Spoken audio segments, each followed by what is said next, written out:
Lítil ríki geta haft verulega áhrif, sérstaklega ef þú ert að tala atriði sem eru hlutfallslega mikilvæg fyrir þau. Það er tekið gríðarlegt tillit til þess og nefndi mig bara eitt dæmi, það sem að Evrópusambandið, þessi samvinnu vettvangur, það sem að menn hafa tekið sér saman og pöngast á einhverjum einum. Við erum á bólakafi í Evrópusambandinu.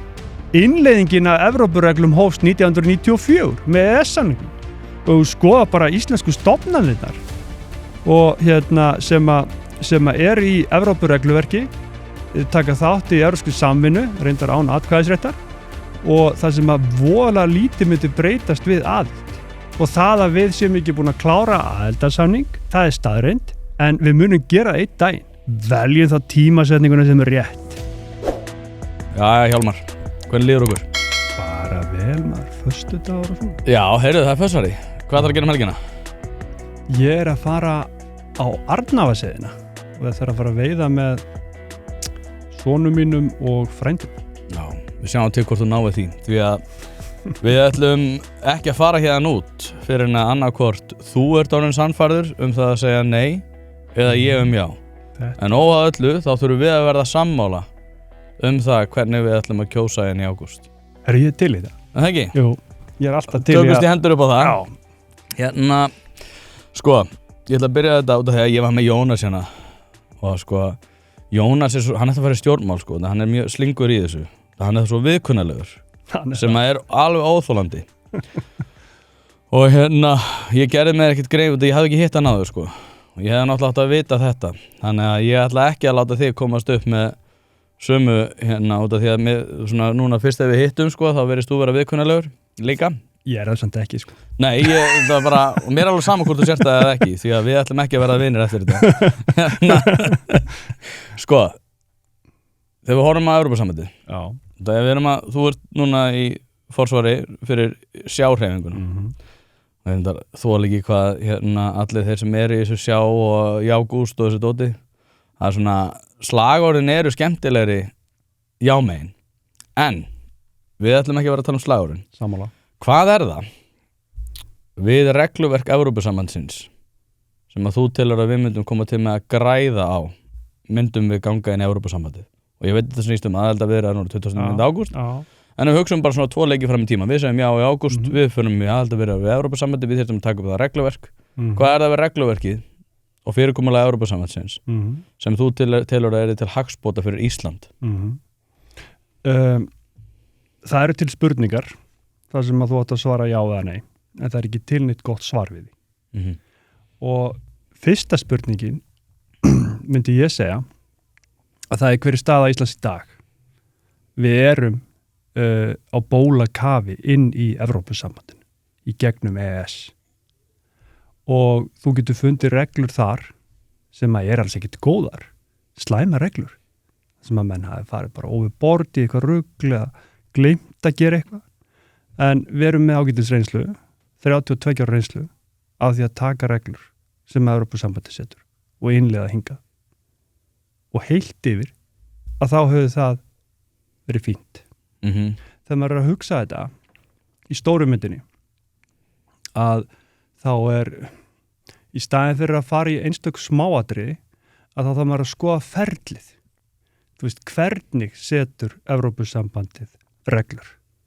Og í grunninn að þá er það þannig að það eru aðildarþjóðirnar sjálfar sem að ákveða að fela Evrópusambandinu einhver völd að því að þau telja að það sé hagur þeirra, sameiginlegur hagur þeirra, að færa eitthvað ákvörðunarvald, gera það miðlægt, stækka sviðið, yfirleitt er þetta almenna reglur sem eiga þá að gilda fyrir alla og menn telja að þetta sé mikilvægt til þess að tryggja einsleitn á markanum og til lengri tíma að þá er þetta góð vegferð. Og svo er það líka oft í þessum pælingum þegar menn er að tala um Evrópusambandið og reglurnar að Evrópusambandið er ekki eyland, það er engin eyland. Sumt af þessu reglu sem að Evrópusambandið er að taka upp og senda okkur í pósti og við finnum stimpilinn og gerum að íslenskum reglum er komið frá Bandaríkjunum.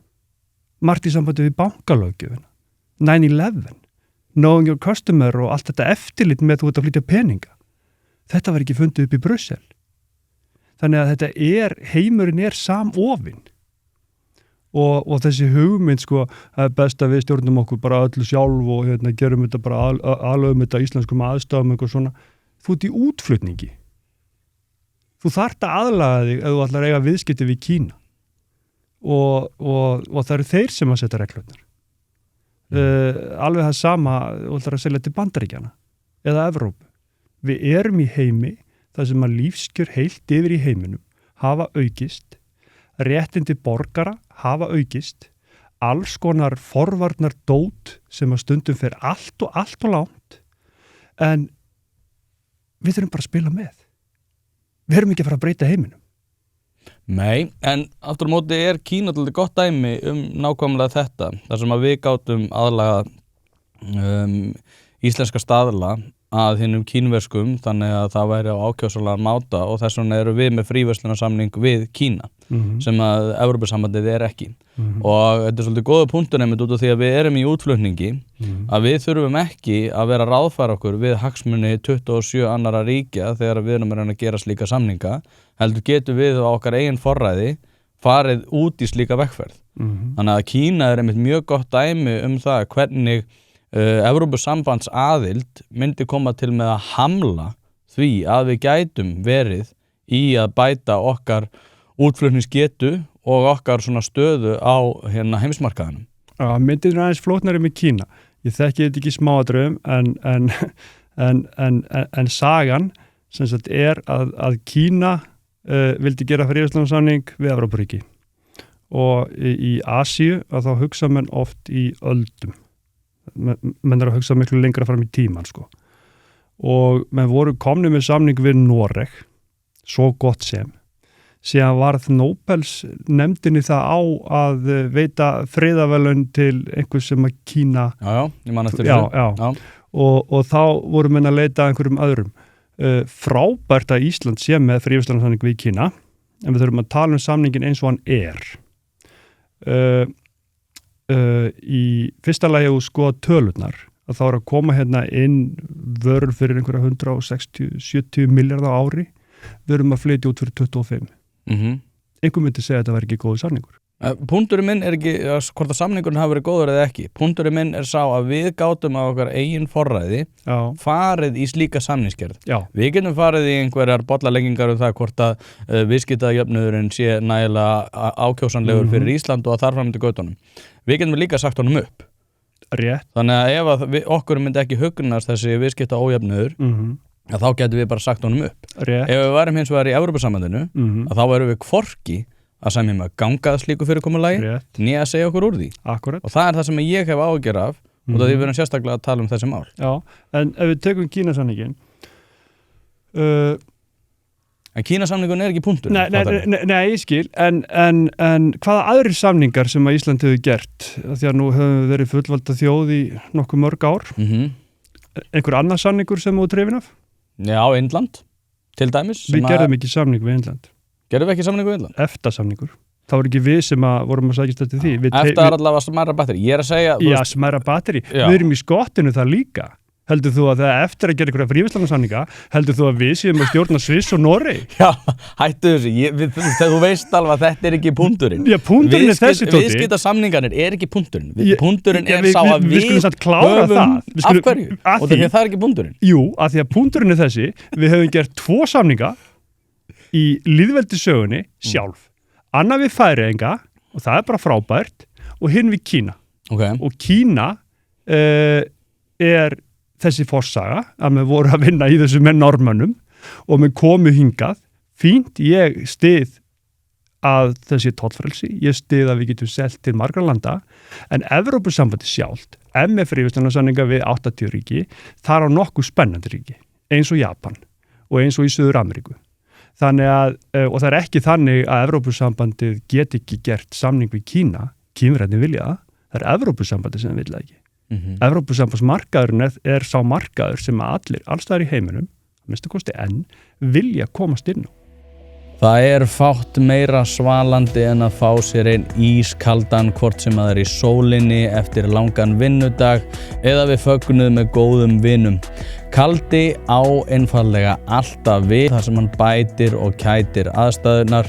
Kaldi léttbjór í samstarfi við þetta hlaðvarp og ég gríðarlega ánægður með það. Já, en sko ástæðan fyrir því ég byrjaði þetta á regluverkinu út af því að Evrópusambandið segir sjálft að regluverkið sé orðið þannig að þeir verða orðnir ósamkeppnishæfir eftir mjög skamma stund og eru orðnir ósamkeppnishæfir í dag.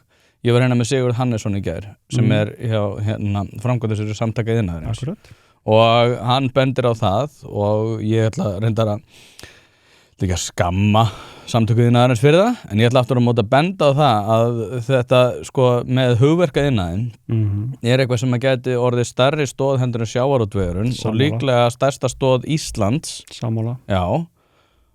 Evrópusambandið að horfa upp á það og ég nefni þetta í hverjum einasta þætti núna. Guðmundur Hafsteinsson og Hilmar Veigar Pétursson sem hjá CCP eða Fenris Creations núna og Guðmundur Hafsteinsson sem var hjá Apple og Google og hefur reynt að gera samninga fyrir Ísland við Bandaríkin og Silicon Valley. Hefur svona orðið upp og ofan hvort að ná í gegn hjá stjórnvöldum með það.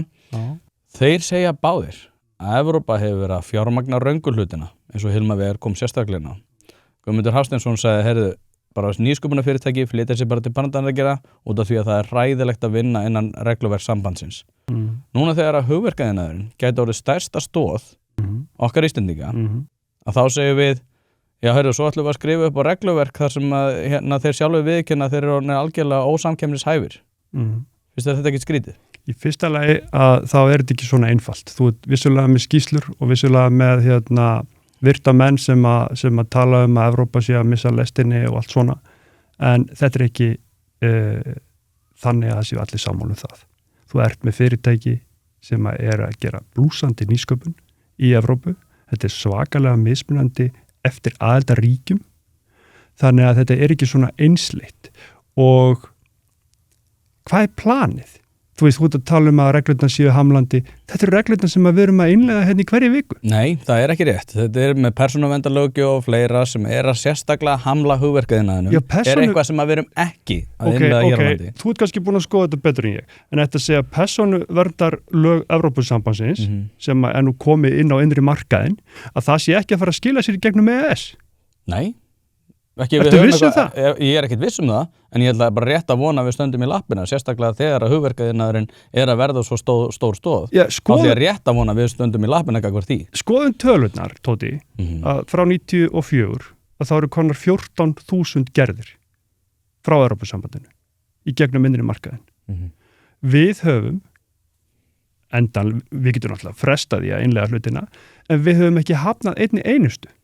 Það 14.000. Já, og skoðaðu síðan það sem sammálaði með þessa meðvirkni handbremsun á skoðaðu svo hvað að ske í Evrópu að það svona ákveðin þjóðernisbylgja á Vesturlöndum. Þegar við hugsum það þá hugsum við Trump og makarhreyfinguna og þetta líka í Evrópu. Þú ert með alls konar þjóðernisflokka. Þú ert með Frakkland, Le Pen hún ekki bara verið næsti forseti og þetta að skila sér í gegnum löggjöfina í Evrópu. Þessi flokkar fyrir utan ADF í Þýskalandi eru allir á því að Evrópusambandið sé góð hugmynd en við þurfum að breyta það innanfrá. Þeir eru allir þar og þetta sjáum við nú þegar. Ég meina við erum búin að tala útlendingamál á Íslandi lengi. Við fórum eiginlega með það bara út í skurð sjálf. Og núna búið að setja reglur sem eru lang strangustu reglur sem hafa gilt þessum málaflokka á Íslandi og ég segi bara vel gert hjá þeim sem hafa komið því í gegn. Þessar reglur eru samt ekki jafn strangar eins og þær reglur sem voru settar í Evrópusambandinu. Evrópusambandið búið að ganga lengra. En ólíkt þér, þá ég ekki sérstakur stuðningsmaður AfD. Og Ég ekki heldur. Ég var bara að skjóta þessi. En já, þú ert rosalega hrifinn af Marine Le Pen, en ekki heldur. Ég veit að ég að stríða þér. Nei, en sko, málið það að mér persónulega alveg sama hvernig Evrópusambandið, mér ekki alveg sama hvernig Evrópusambandið mun þróast. Þetta þykir mér mjög vænt Evrópu. Það bara mikilvægt fyrir Ísland í öllu falli. Já, ég að segja það. Það mjög mikilvægt bara fyrir okkur og bara líka fyrir Evrópu. Þú veist, það er með hérna svona taugar til þess. Við erum Evrópubúar, sko. Já, en ég eftir á móti tel bara að það er mögulega rétt að þeir munu koma til með að rétta úr kútnum með einhverjum svona þjóðernispælingum í samfloti við einhverjar svona hægri efnaðastefnur. Þannig að mér fyndi, ég nefna mjög ofta að enginn sem veit hvað Svíþjóðdemókratar eða AfD eða Marine Le Pen finnst í efnaðasmálum. Það er bara svona single issue dæmi. Svolítið eins og miðflokkurinn, sko, þú spyrir mig. Já, það er þetta að fara rauk. Þú kýst á ekki það? Nei. Hvað kaustu síðast? Ég kaus síðast, ég er flokksbundinn sjálfstæðismaður. Ég er stofnfélagi Unglingahreyfingarinnar á Egilsstöðum. Ég var í menntaskóla. Hvað hét hún? Laugurinn. Já. Þannig að ég skildi nú aldrei það nafn. Minnið það. Það er nú langt síðan að fundur er búið fram. En ég er flokksbundinn sjálfstæðismaður og ég er stofnfélagi Viðreisn. Já. Og fyrir mér er það þannig að ef að þú ert hægri maður og aðhyllist svona borgarlegri nálgun, lágum sköttum, aðhald, stöðuleiki, frelsi, að þá er sjálfstæðisflokkurinn sjálfvalinn, eini hægri flokkurinn. En sjálfstæðisflokkurinn hefur vilsta leið í þessari eiginlega svona Evrópu anduði kannski ekki alveg rétt orðið, sko. Tortryggni. Já, það finnst mér. Og ef þú ætlar að vera evróskur hægrimaður á Íslandi, að þá þarf þetta að vera styðja 2 flokka. Það er bara þannig. Já, ég sko er bara hefðbundinn frjálshyggjumaður og Jakob Jarnar segir alltaf pólitískt viðrinni því að hann gefur kosið örugglega alla flokka. Ég kýs bara út frá þeir sem að mér þykir helst vera líklegast til þess að ég er líka mikill persónu svona persónuþokkamaður. Ég tel að persónulega leikendur hafi greiðlega rullu. Ég hef ekki kosið Kristrúnu Frostadóttur en ég aftur móti skil mjög vel að hún nái þessum árangri hafandi eða verandi eins og hún er, sko. Já, ég hef bara eitt út á hana að setja. Hún er úr vinstri sinnu. Já, en hún þarf að vera vinstri sinnu út af því að hún náttúrulega segjast vera jafnaðarmaður. En hún er náttúrulega hrikalega flottur þjóðhöfðingi. Það er bara þannig þegar maður sá hana þarna í The Rest is Politics, sko. Ég var nú bara stoltur, sko. Hún er bara flott og hún er hún hefur reynslu sem að skorti nú oft, sko, í þessum heimi atvinnupolítíkusa með þessi sjálfstæðisflokknum. Það er voðalega fáið sem hafa gert eitthvað, sko, í viðskiptum eða, þú veist, menn eru búin að vera lengi, sko. Men þetta ætti nú bara að vera regla hjá sjálfstæðisflokknum, sko. Þú tekur 10 ár og svo ferðu út í atvinnulíf og kemur tilbaka, sko. Það vantar tenginguna, sko, við atvinnulífið. Og þá er ég ekki að tala einhver stór hagsmunasamtök. Ég er bara að tala lítil og meðalstór fyrirtæki. Bara fólki sem heldur samfélaginu gangandi. Alls konar lítil iðnfyrirtæki, þjónustufyrirtæki, verslunarfyrirtæki. Þetta við sitja á hakanum. Þarna eigum við tækifæri á að gera miklu betur. Það eru þessi fyrirtæki sem að þurfa stöðuleikan. Það eru þessi fyrirtæki sem að get ekki borga hvaða vexti sem er. Og það eru þessi fyrirtæki sem er vaxtabrodurinn í samfélaginu. Það er ekki sjávarútvegsfyrirtækin. Þó að þessi mér mjög kær. Það er þetta bara með kvótakerfi. Það er bara ástandi í hafinu sem að ræði því sem þú getur framleitt. Það er ekki orkugerinn sem er reynda frábær. Það er þetta bara með einhverja orku og við erum að flytja út orkuna í formi áls og þetta er bara fít business en þú getur ekki stækkað þetta. Það eru litlu og meðalstóru fyrirtækin og til þess að þau þrífist þá þarftu stöðuleika og þú þarft fjármagnsmarkað sem er samkeppnishæfur við önnur lönd. Já, ég er sammála held ég bara stórum hluta þessu, sko. Ég held reyndar að bara almennt séð þurfi stjórnmálamenn aðeins að kæla sig, sko. Því að þeir halda alltaf, sko, eins og þegar það er verið að tala fyrir kosningar, alltaf einhverju stjórnmálamenn segja að við ætlum að byggja húsnæði. Það ekki hundsvitaði hvernig á að búa til húsnæði. Alveg ævintýralegt. Þegar við koma eins inn á það. Já, gera það. Þú veist, sko það eru margir vinklar á þessu með húsnæði. þessi leigufélög það er búið að stofna leigufélög og þú sem sagt verkalýðshreyfingin kemur inn og það kemur eitthvað fólk með mikið vit á byggingastarfsemi og þetta er fjármagnað að hluta til af lífeyrissjóðunum og kjörum sem að önnur byggingafélög fá ekki sko. Og svo fá menn lóðir en menn borgi ekki gatnagerðargjöld menn borgi ekki innviðagjöld menn borgi ekki einu sinni sko gjöldin frá veitustofnunum til þess að tengja inn og svo er byggt húsnæði og svo segja menn við getum gert þetta svo ódýrt engaðilega geta það líka sko og ef þeir fá það sama já, og nákvæmlega og svo þetta kom bara með blúsandi samkeppni við þá sem að byggja á Íslandi þú ert að ríkisvæða húsnæðisuppbyggingu og það er aldrei góð hugmynd aldrei. Þetta er bara tónlist í mín eyru sko, ég er einmitt búin að vera að fjalla þetta þar sem að við erum með ákveðna kjarna, þar sem að ákveðnir aðilar á sérkjörum, sérlánum, sérlóðum, allt fær einhverjar útlutanir til þess að koma einhverju ákveðni fólki sem að þú ert með einhverju svona hugmyndafræðilega tengingar við taugar gagvart út af því að þú ert svo góð manneskja þú vilt fá 2,5 mánuði fyrir það að klappa þér á bakið og mæti kastljósu og drulla yfir það að verktakarnir séu svo gráðir út af því að þeir eru alltaf að mókandi sér degi raskat en aftur á móti þá ert þú ekki með fjármagnskostnaðinn og þú ert ekki með sömu kjör á lóðum og þú ert með miklu meira bolmagn til þess að gera nákvæmlega það sem þú þarft að gera svo skilur þau 30 milljörðum eða hvað sem það er í bara hagnað og veist ekkert hvað þú átt að gera við það út af því að þú ert óhagnaðardrifin. Þetta er svo ævintýralegt rugl. Algjörlega sammála. Þetta er eins og Pétur Blöndal heitinn sagði að þetta er bara eitt merki fé án hirðis. Harðfiskur er sælgæti sem að nú fæst á hreint út sagt ótrúlegu verði.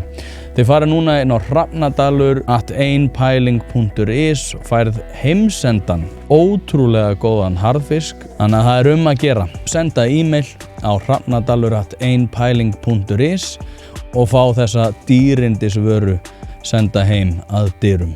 Þú ert komið með alls konar, þú ert komið með eignapúli, 100.000 eigna og þú ert með fólk sem að stjórnar þessu og það er mjög takmarkað aðhald nema það í gegnum eitthvað óbeint aðhald í gegnum verkalýðsfélögin og þú veist, þetta er óskynsamlegt til lengri tíma ef þú vilt styðja við húsnæðismarkaðinn og tryggja þessi ódýrara húsnæði fyrir einhverja vissa hópa notaðu einkaframtakið.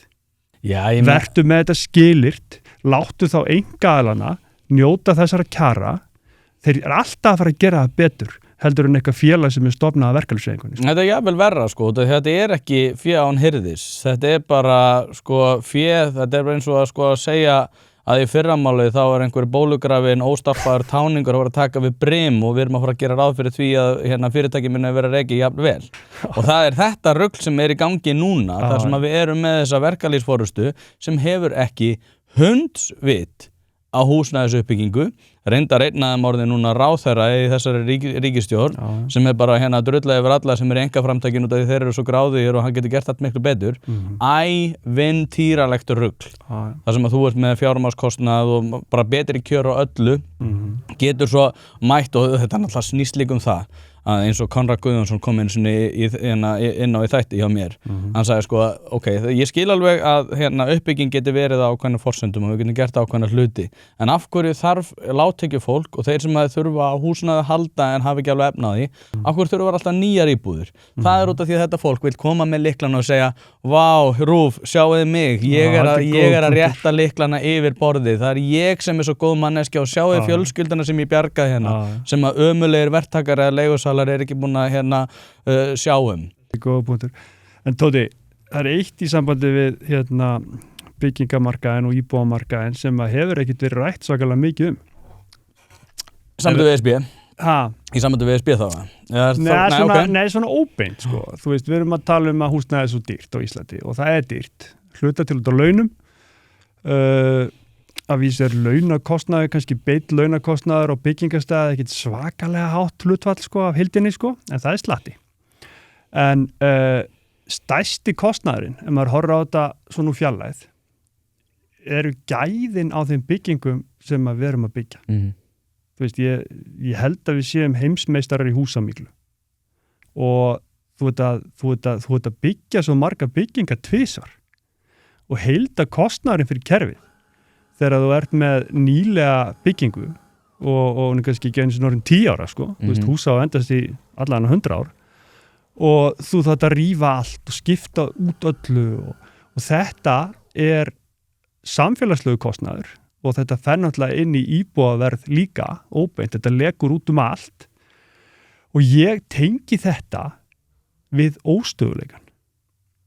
Okay, ef við erum verktakar og við erum að byggja og hagsveiflan á Íslandi að þá fylgist að nokkuð vel með henni evrósku að þá eru sveiflurnar miklu ýktari og ef að við erum að byggja og við svona að mátu það sem svo fyrir 2 árum síðan að nú er lag og svo myndum við sjá sem sagt vextin að fara upp og við erum kannski farin að borga 12, 13, 14% vexti. Þú veist, fjármagnskostnaður á Íslandi í byggingum getur farið yfir 20% af heildakostnaðinu, sko. Og hvað gerum við þá? Við erum með lán. Við flýtum okkur. Við getum ekki, þegar þú ert í óstöðu umhverfi, þá getur ekki skipulagt í að langt fram í tíman. Og við sjáum þetta í byggingafrængvendum að á Íslandi þá tökum við minni tíma í að hanna og skipuleggja heldur en í Evrópu, miklu minni tíma.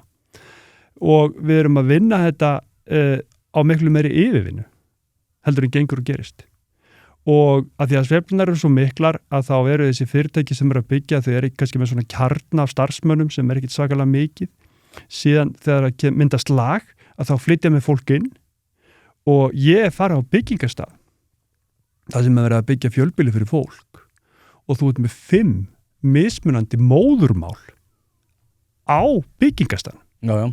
Og þú veist, hvernig ætlar að stjórna þegar að hluti af fólkinu sem er kannski mikilvægum atriðum fyrir því, sko, eins og að bara þétta þakið og ganga frá rakavörnum og það tala kannski litla ensku, byggingastjórinn, hann er kannski 60 kall, hann talar ekki eins og ensku. Þú veist, það er svo mikill hamagangur og ef við getum sko mynda stöðura landslag í efnahagsmálum, þar sem að þú ert bæði með gengistöðuleika, þú ert með hóflega vexti og hóflega verðbólgu, menn geta planað lengra að þá er ég sannfærður, ekki við nóttu, það mun taka tíma, að þá mun Ísland ekki lengur vera heimsmeistari í húsamíklu. Já, ég ætla ekki að segja að þetta sé eitthvað svona mjög langsótt, út af því ég er alveg að hluta til sammálaðir að hraðinn getur haft mikil áhrif og maður hefur til dæmis þekkt þetta að núna hef ég verið að pæla mikið í uppbyggingu nýbygginga og eitt af því sem ég hef reyndar sagt að það eru til ákveðnar aðilar í þessu og þetta er ekki neinn auglýsing, ég keypti einu sinni íbúð til dæmis af Skugga og þeir voru mörgum árum eftir að uppbygging kláraðist að þá voru þeir ennþá í því að dytta upp á þegar eitthvað kom upp og ég veit alveg af hverju það er ekki út af því að þeir eru svo ævintýralega góðar manneskju, það er bara út af því að þeir eru með ákveðna orðspors áhættu sem að þeir geta þá farið með til Reykjavíkurborgar og sagt, heyrðu, við erum búin að standa okkur vel, getum við fengið úthlutað annan reit og þetta sem ég er að tala um er rúfreiturinn í efstaleitinu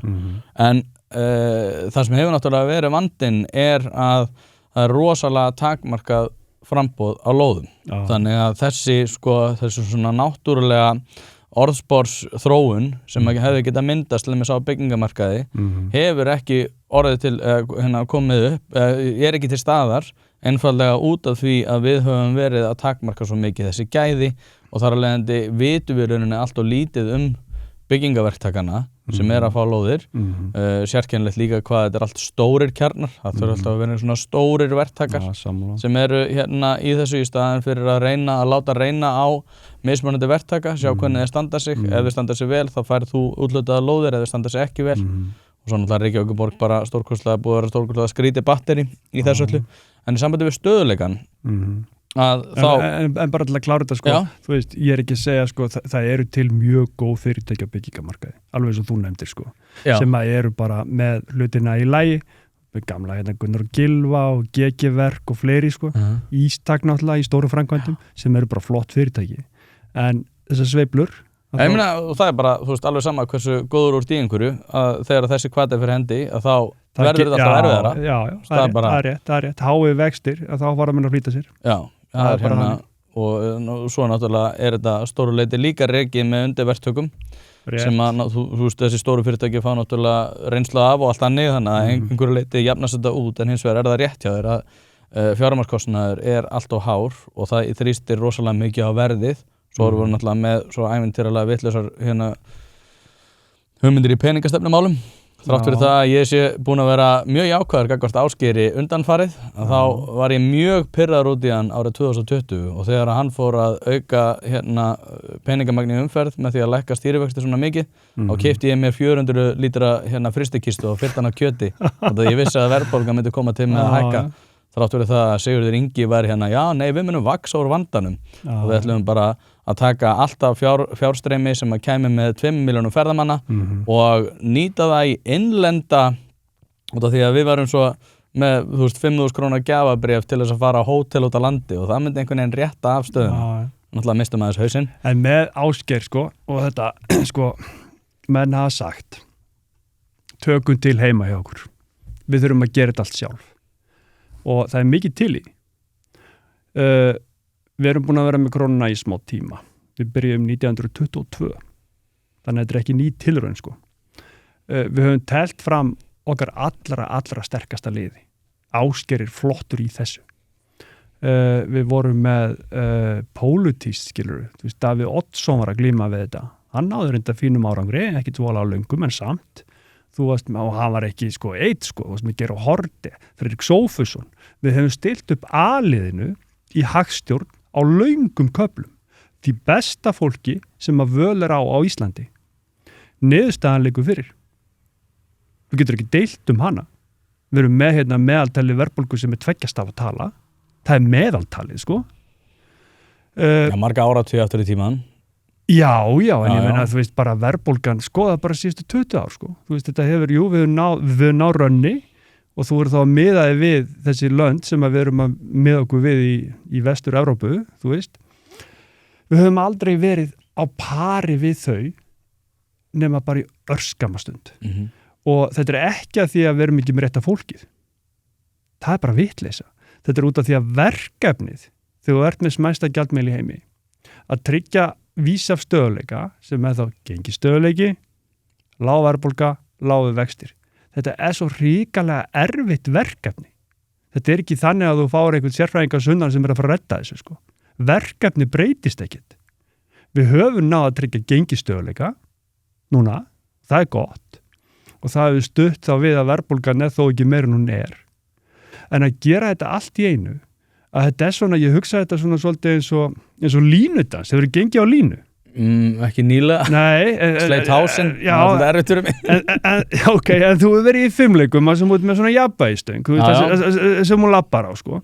Og verkefni í hagstjórninni er að halda balans. Þannig að þú ert að lappa á þessari jafnvægisstöng. Þetta heitir ekki jafnvægisstöng, hvað heitir þetta í 5 leikunum? Það veit ég. Ok, þú veist hvað ég á við. Já, svona slá, já. Og svo getur við verið með eitthvað svona stuðnistæki, þú veist, til þess að balansera þig. Það hjálpar helling. Og ef þú ert búin að æfa þig smá og þú ert með hérna svona jafnvægisstöngina hérna til þess að ganga á línunni og þú ert innan hús, að þá gengur þetta, skilur. Þú getur alveg dottið. En verkefni við írsku krónuna, að línan, hún nær upp í Stórhöfða í Vestmanni og þú ert ekki með neina jafnvægisstöng. Auðvitað dettu við. Verkefnið er svo erfitt. Nei, þú ert að bulla núna sko. Nei, þetta er algjör della. Skoða bara tölur. Nei, þetta er bara della, skoða. Þú vilt ekki vera með stjörnu í rúðunni og ef að svo ber við þá ferð þú að sjálfsögðu inn á polsen.is. Þar eru líka allskyns varahlutir og allt mögulegt, startkaplar og ég veit ekki hvað og hvað.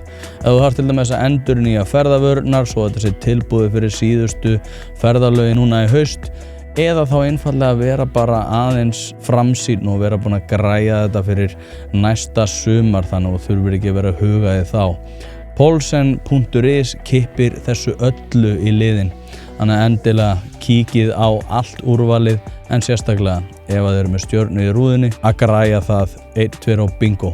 Málið er það að við höfum reyndar fullkomið tækifæri núna 1. september til þess að taka bara prótótípu af því hvernig Ísland myndi koma til með að líta út ef við værum með evru.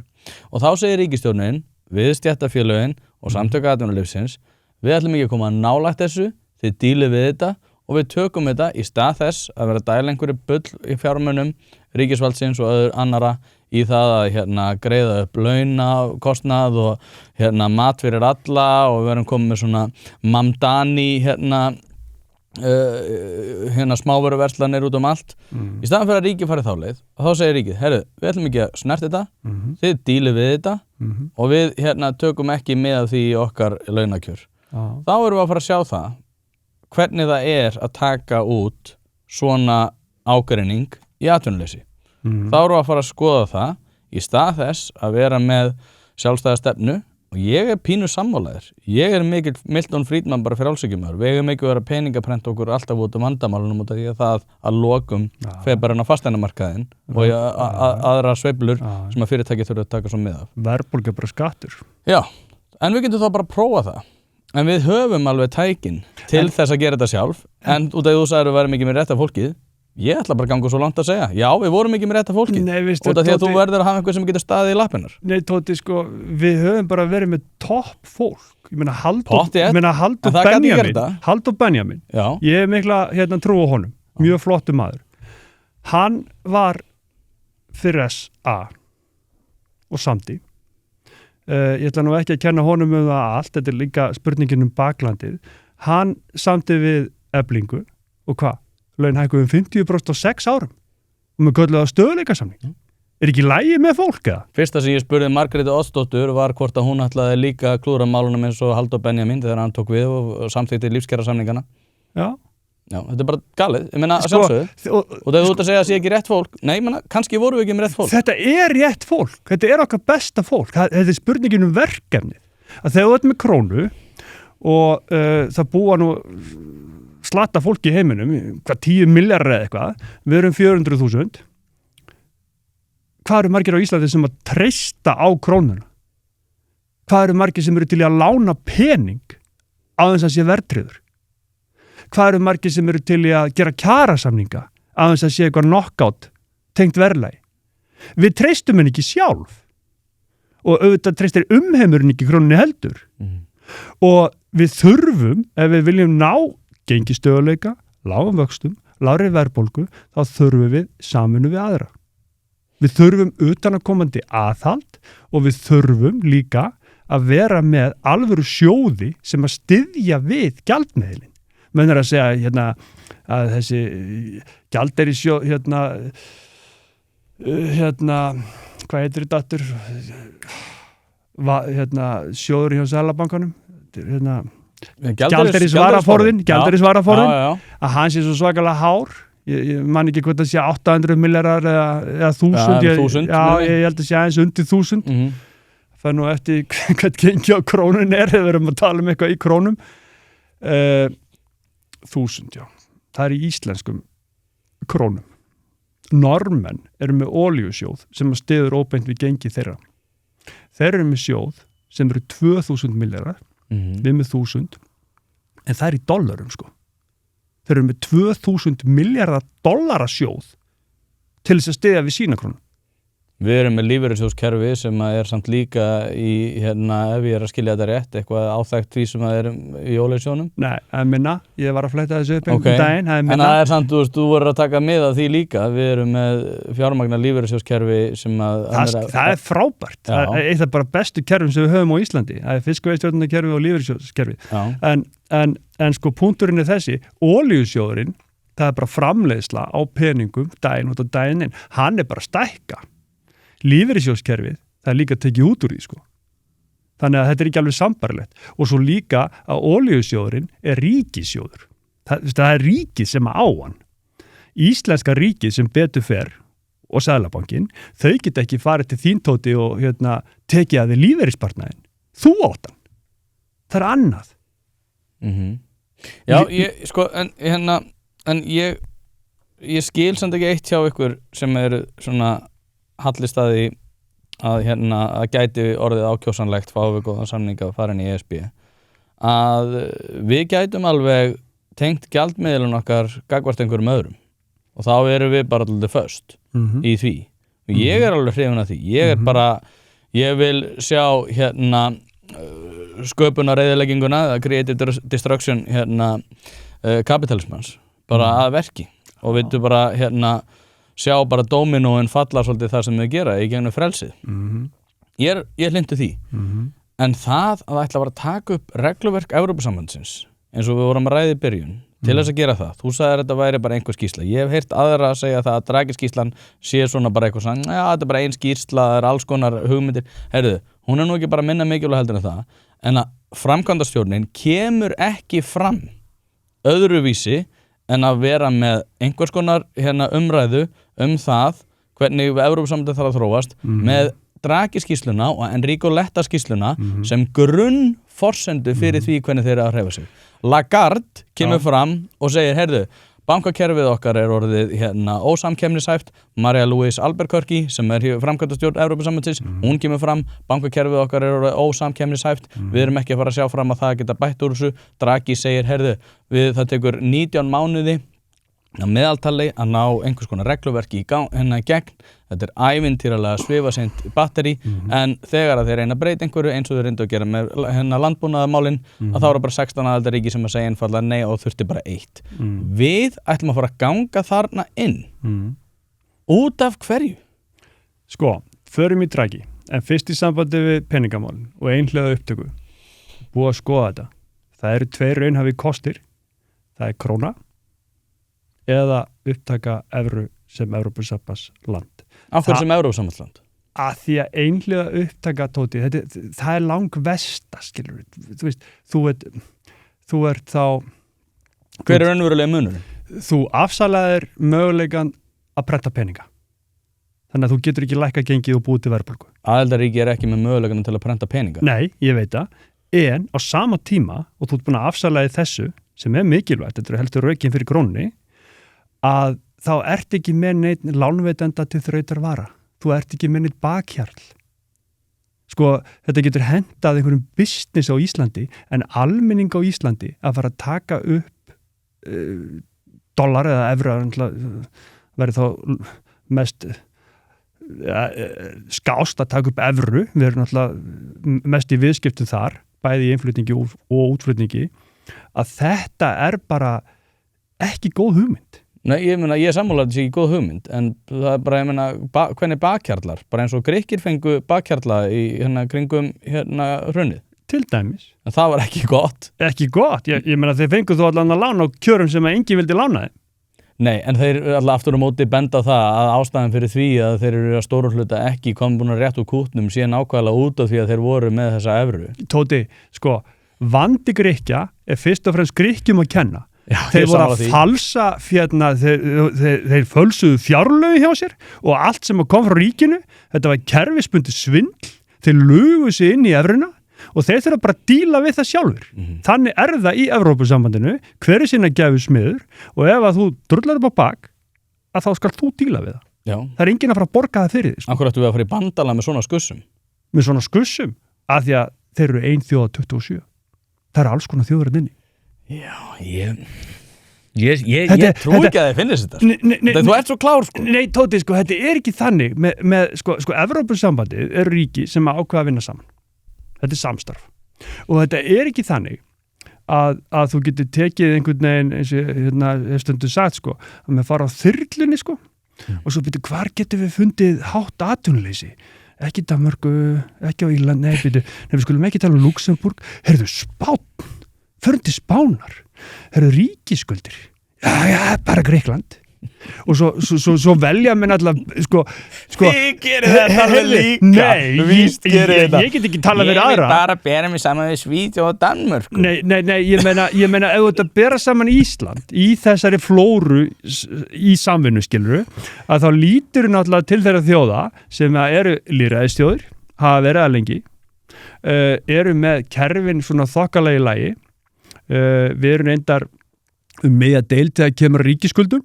Þú veist, það einhverja 12-13 sem eru með minni skuldur en við í Evrópusambandinu en þú ert að miða þig við þau lönd sem að standa okkur næst og það er ekki óeðlilegt að þú veist að líta á til, þú veist, Svíþjóðar, Danmörku, Finnlands, Írlands, Hollands, Þýskalands, Luxemburg.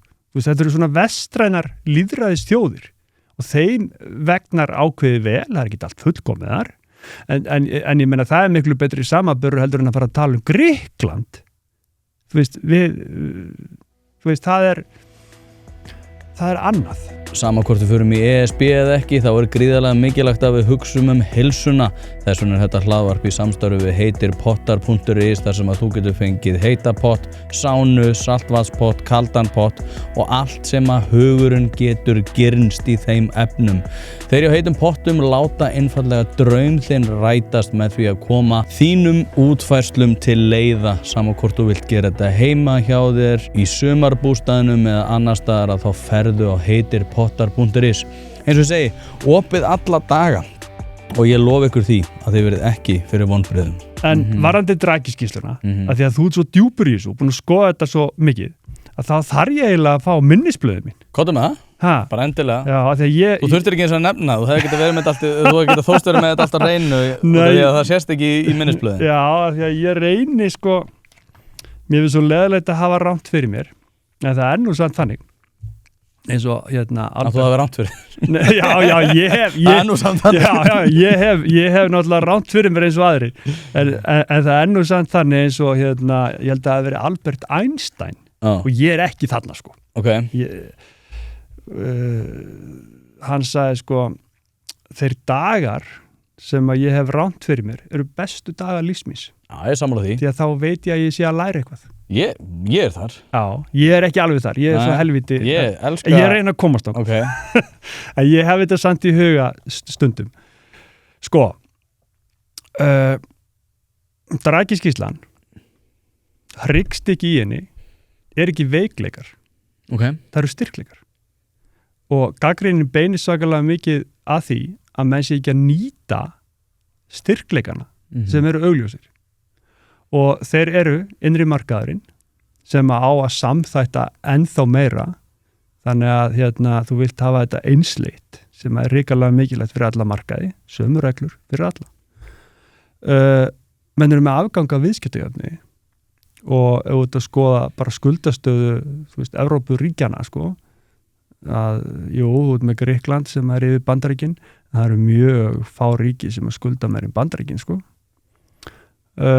þú ert með mjög hæft og vel menntað vinnuafl og svo ertu með atvinnuþátttöku kvenna sérstaklega sem er að aukast mjög hratt en það er spurningi hvernig þú spilar úr þessu og skýrslan bendir klárlega á vandamál þegar kemur að framleiðni og fjárfestingum bara klárlega og svo er það að menn vilja þá bæta fjármagnsmarkaðinn, er að tala um fjármagnsbandalag, það er ein pælingin og vera með svona sameiginlega fjármögnun á þá vissum verkefnum og svo er það einföldur regluverks. Hefur verið stúderað Unibus? Nei. Þetta er cirka þannig í tímalínni að hvenær kom Draghi-skýrslan út að þér? 2024, september. 2024, alveg rétt, já. Þetta er lokás. Að það sem Evrópusambandið gerði bara strax að þeir fóru í vinnu sem að heitir Competitiveness Compass. Samkeppnis áttavitin, já. Og út frá því að þá komuðu með Unibus einföldunarpakkana sama ár. Já, ég man eftir þessu núna. Já, þeir eru 10 Já. Og vissulega hefur ekki gengið nægilega rætt að mínum mati að koma þessu öllu. Þeirra mati líka, 15% hefur verið komið í verk. það eru, endanlega, en það er helling í pípunum. 24% er hafið, 60% er ekki snert. Akkurat, þetta tekur tíma.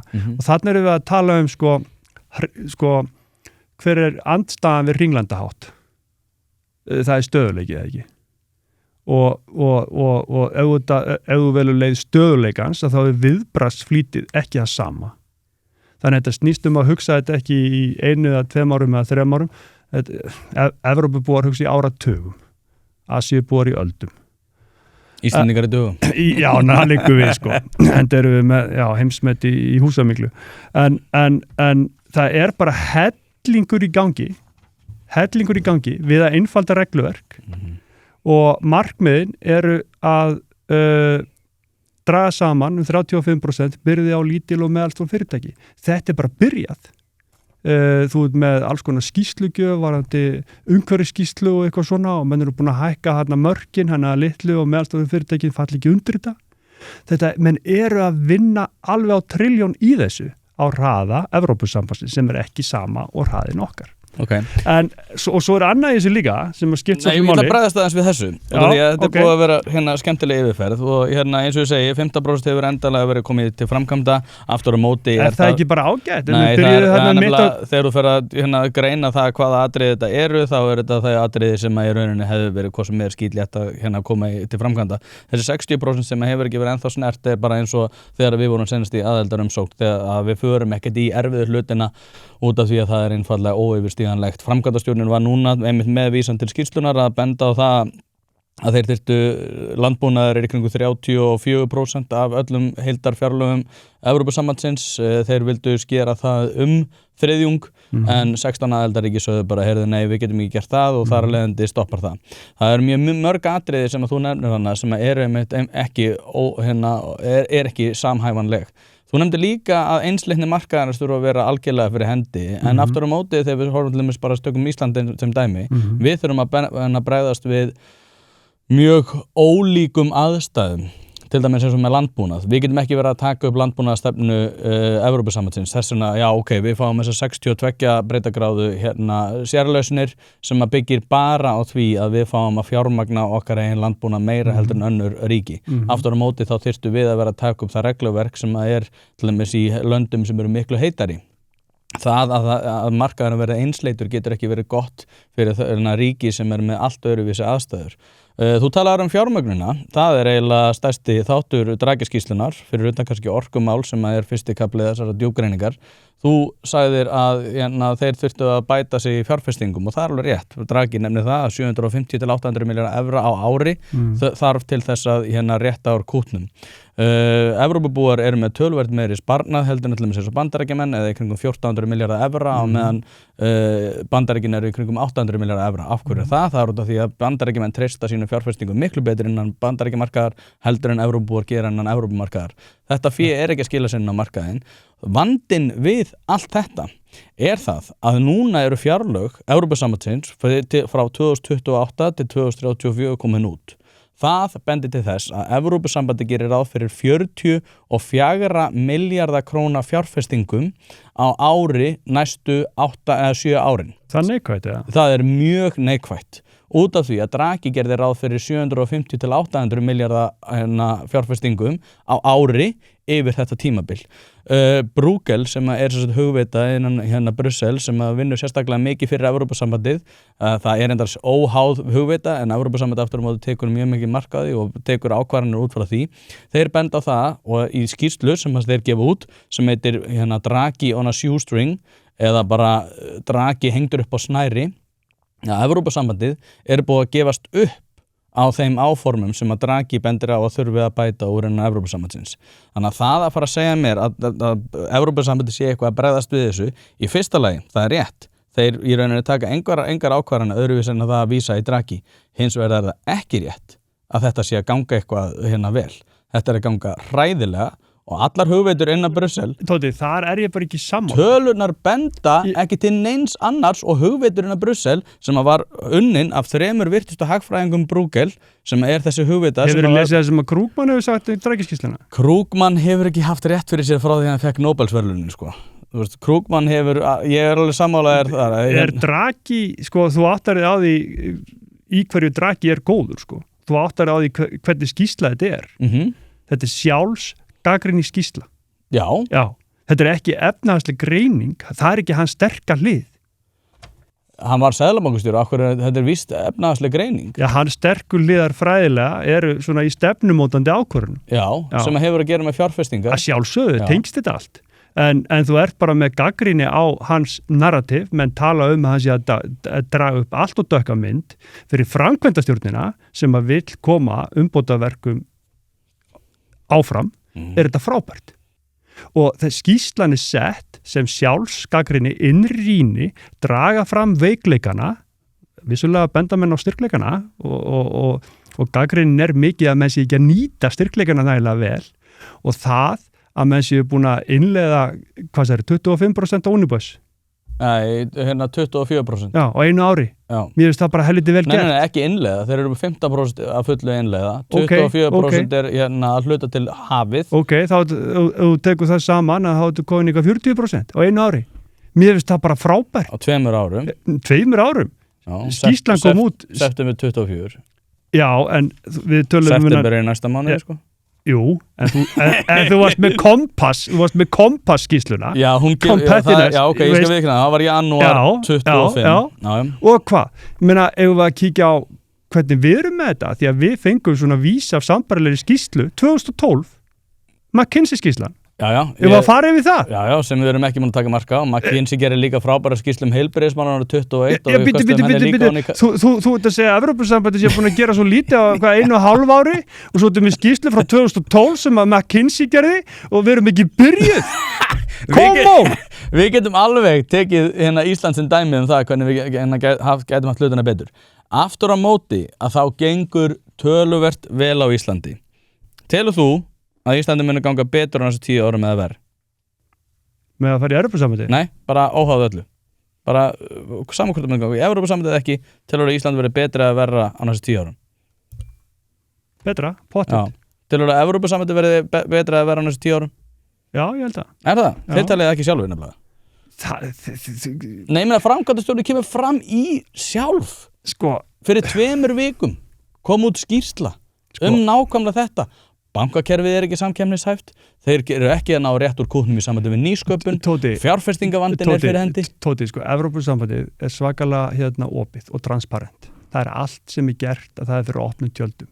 Þú ert með átök þarna inni í stóru málum og framkvæmdastjórnin almennt er að reyna að þjónusta heildarhagsmuni.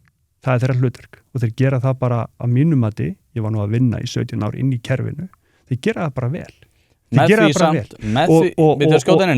því samt að passa upp á það að minni ríki hafi minni aðkomu að því hafa áhrif á löggjöf Evrópusambandsins. Það er eins og þú talaður áðan, það er þessi einsleitni sem að þarf að vera fyrir hendi. Þeir segja sjálfur að þeir ætla ekki aftur að lenda í Ungverjakrísunni. Sjálfsögðu ekki. Nei, galin krísa. Þannig að af hverju þá eru við að fara að ganga í hann inn undir þeim formerkjum að vera með sæti við borðið að meðan Evrópusambandið er að berjast fyrir því að við höfum minni aðkomu og okkar hagsmunir þegar það sé minna að tekja marka. Tóti, þetta er ekki svona.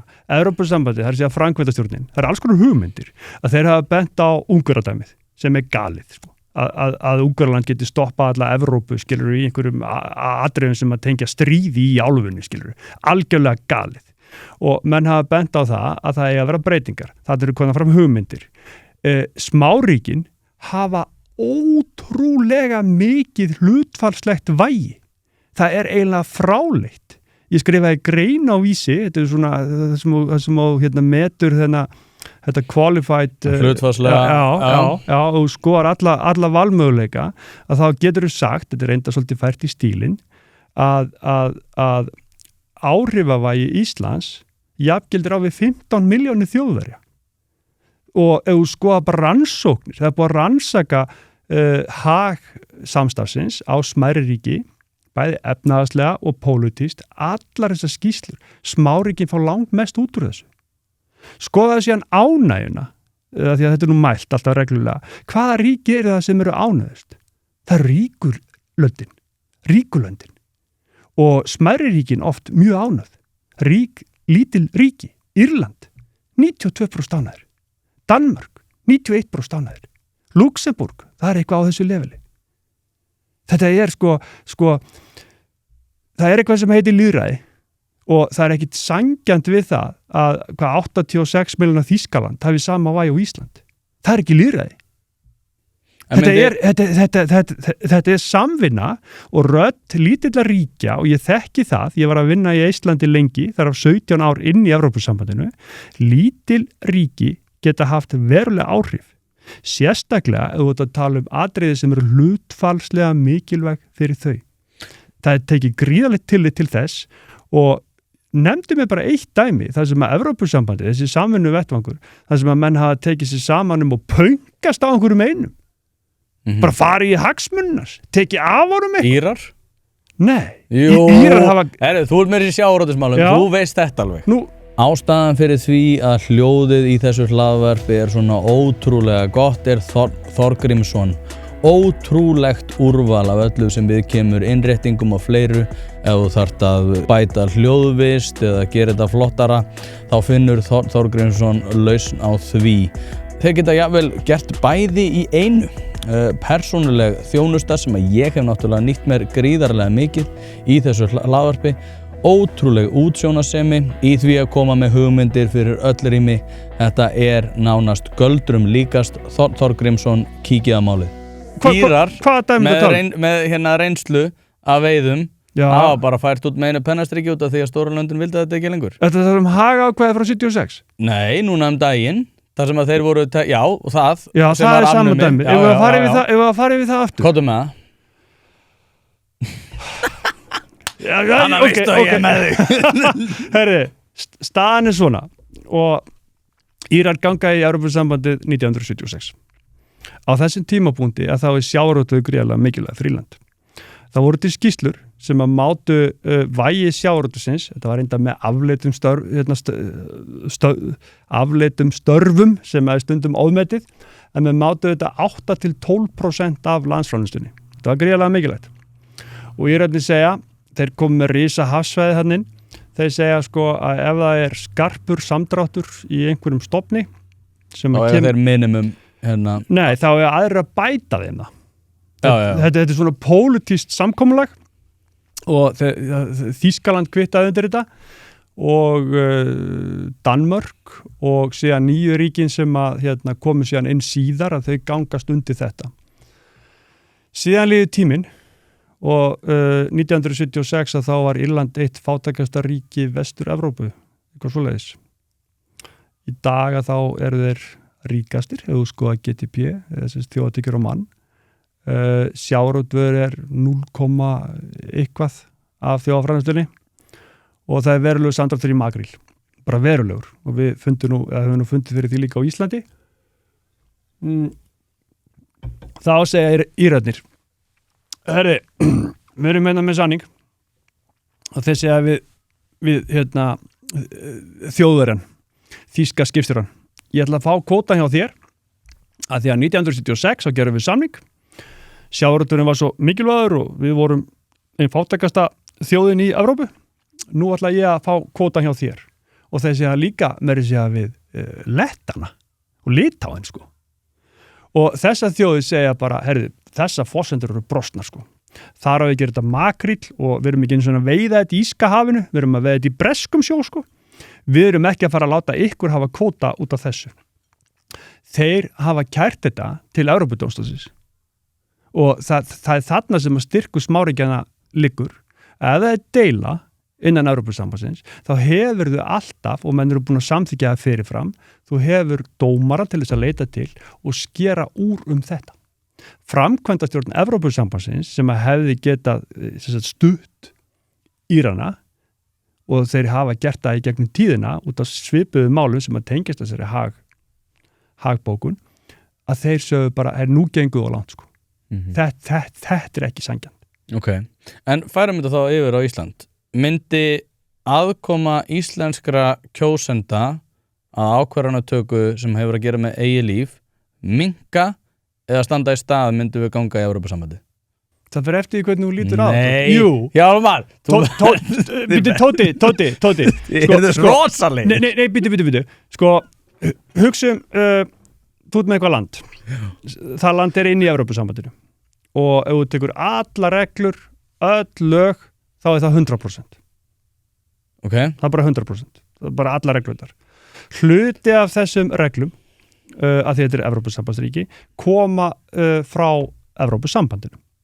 Það sem að þetta ríki tekur þátt í að móta þessar reglur sem að það síðan fær, ekki satt.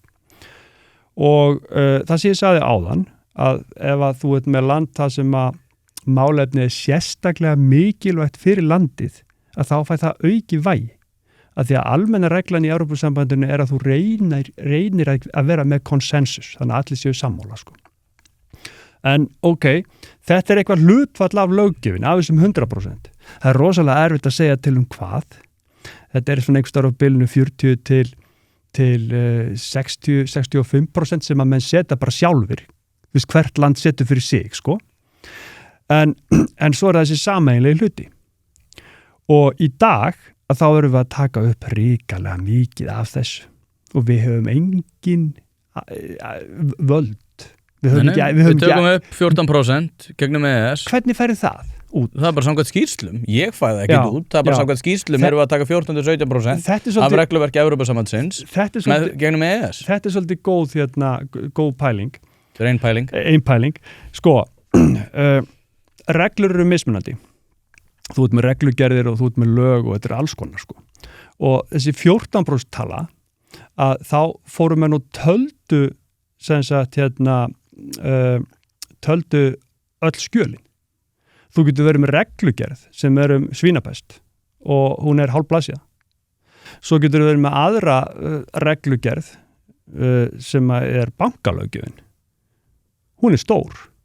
Þannig að það ríkalega þetta að vega þetta og meta. Að því að reglugerð ekki bara reglugerð.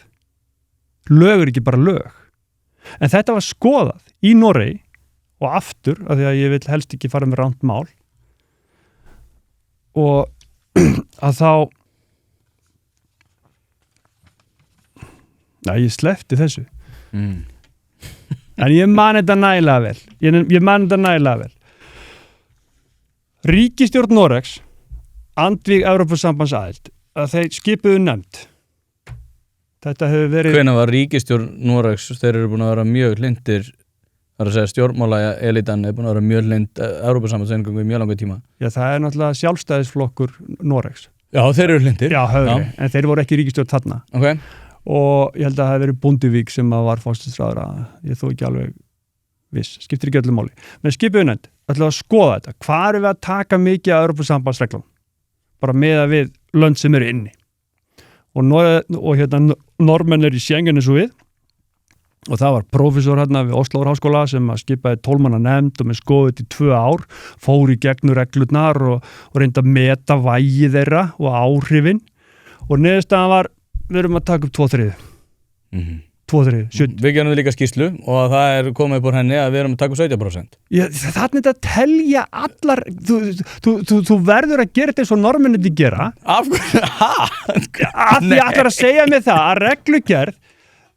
að reglugerð hjólapumpur sé ein reglugerð á meðan að bankareglugerðin sem eru fleiri 100 blaðsjur að þetta sé einn á móti einu. Já, sko. En sagan frá Noregi ekki búin. Af því að þetta var sko aftur.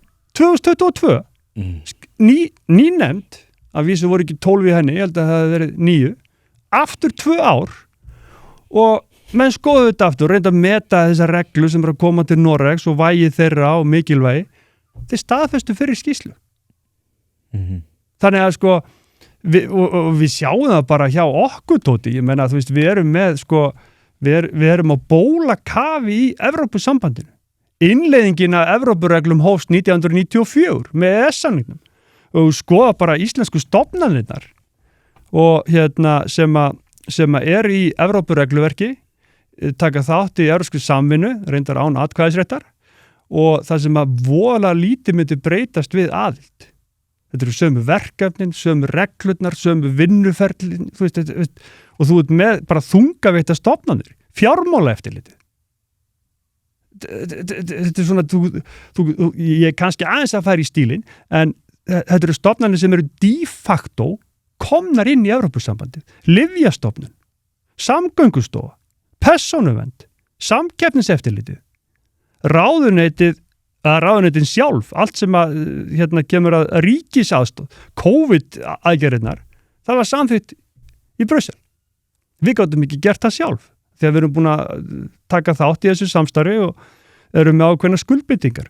Beingreiðslur til, eða styrki til kvikmyndaiðnaðarins, það allt samþykkt í Brussel. Já, þetta ekki búið. Nei, þú ert ekki að styrkja punktin. Umhverfisstofnun. Ég alveg þú er búin að lenda punktum. Málið er það að Evrópusambandið segir sjálft að því muni ganga verr næstu 10 árin heldur en það hefur gengið síðustu 10 árin. Þó að þetta væri 20%, við verðum komin 80%, segjum svo að það væri rétt og ekki þessi 17% hjá mér, ekki 2/3 hjá þér, heldur bara við varum búin að taka upp 80%. Ég væri ekki til í þessi 20% út af því að hugverkaiðnaðurinn verður okkar stærsta stoð innan, bara áður en að þessi áratugur þessum áratugur er lokið. Þess vegna er þetta pínu eins og að segja, heyrðu, þú ert nú komin með, þú ert að fara að spila fótbolta, þú ert að fara að spila mikilvægan leik, þú ert komin með krokkskó á vinstri löppina, viltu ekki bara líka setja hann á hægri löppina? Ég segi nei, það er ömurlegt að spila í krokkskóm með þetta regluverk sem að þetta regluverk þetta eru krokkskór í fótboltaleik. Hann vildi ekki setja líka á hægri löppina. Og ég segi, nei, ég veit að það er ömurlegt að vera í krokkskóm, en ég ætla samt að vera í fótboltaskóm á hægri löppinni ef ég get. Sko, þú ert að segja við höfum að segja upp EES-samningnum. Nei. Nú? Ég held að við þurfum ekki að gera það. Akkur viltu vera krokkskó á öðru fæti? Nei, innri markaður. Bíddu, þetta er mjög góð punktur. Enrico Letta gerir greiningu á innri markaðnum. Hann segir að vandinn við, hann sé að innri markaðnum var aldrei að fullu lokið. Hann segir að það þurfa að færa inn 5. stoðina sem eru ákveðin svona rannsóknarverkefni og svona menningarlegir þættir bæði við akademiska stofnanir og annað.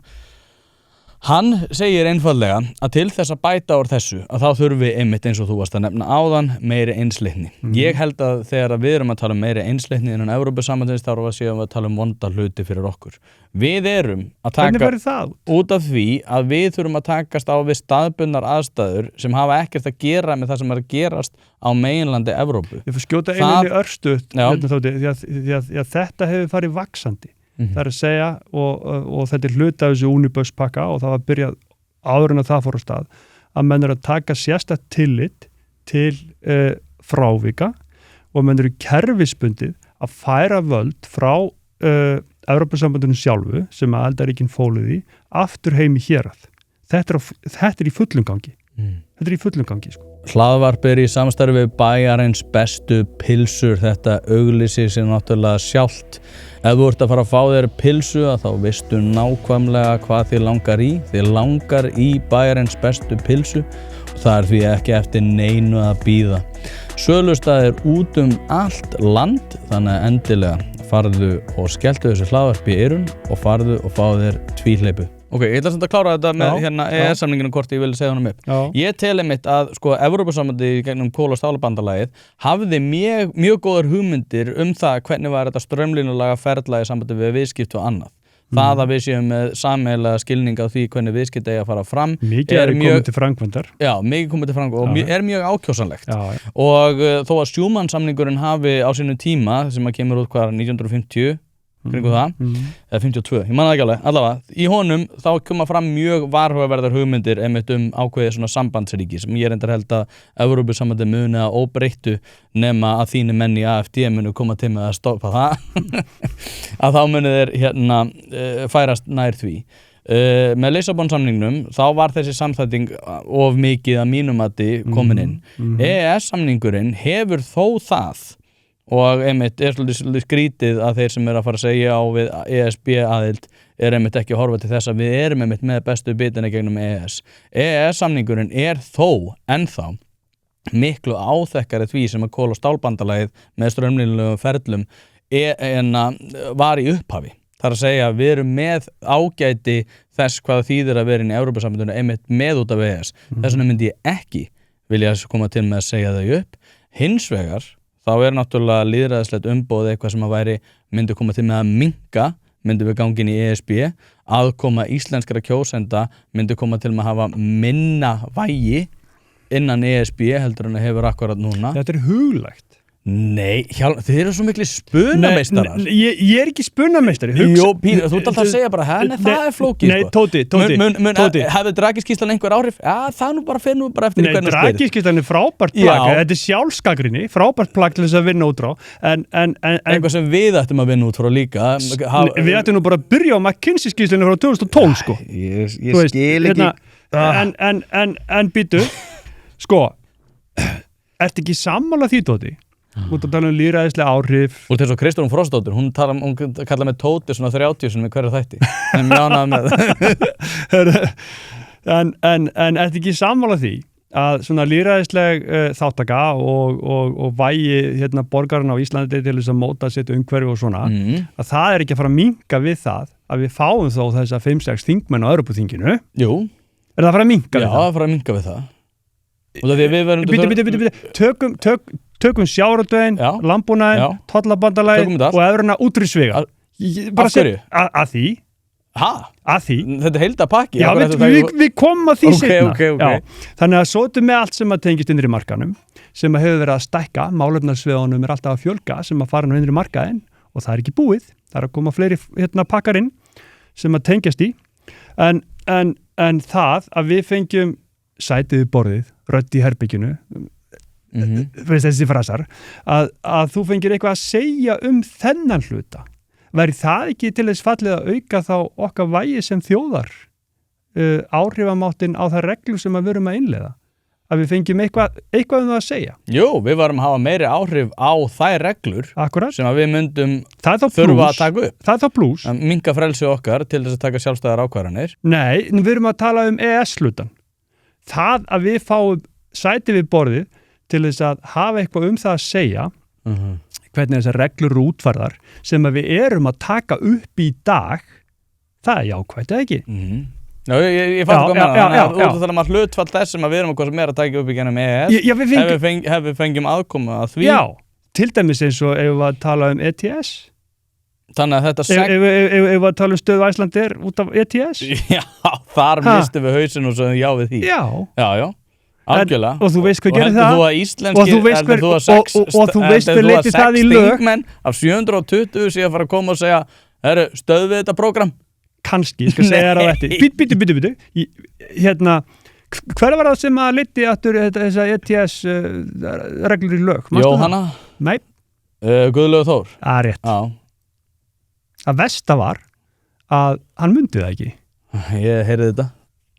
En sko þarna erum við að auka áhrifamátt okkar á þeim reglum sem að við fáum sendar hverju viku í pósti á þess að við höfum atkvæðisrétt og við sinnum því svo vel að ráðherrann sem að var yfir ETS að hann mundi það ekki einu sinni.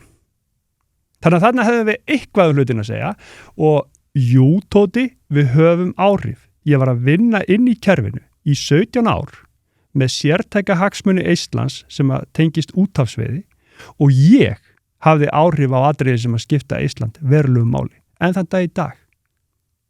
Evrópusambandið tók sér til og gaf út 2000 tonna grálúðukvóta sem að var sérstaklega hannaður fyrir rækjuskip sem að voru að veiða með yfirpoka.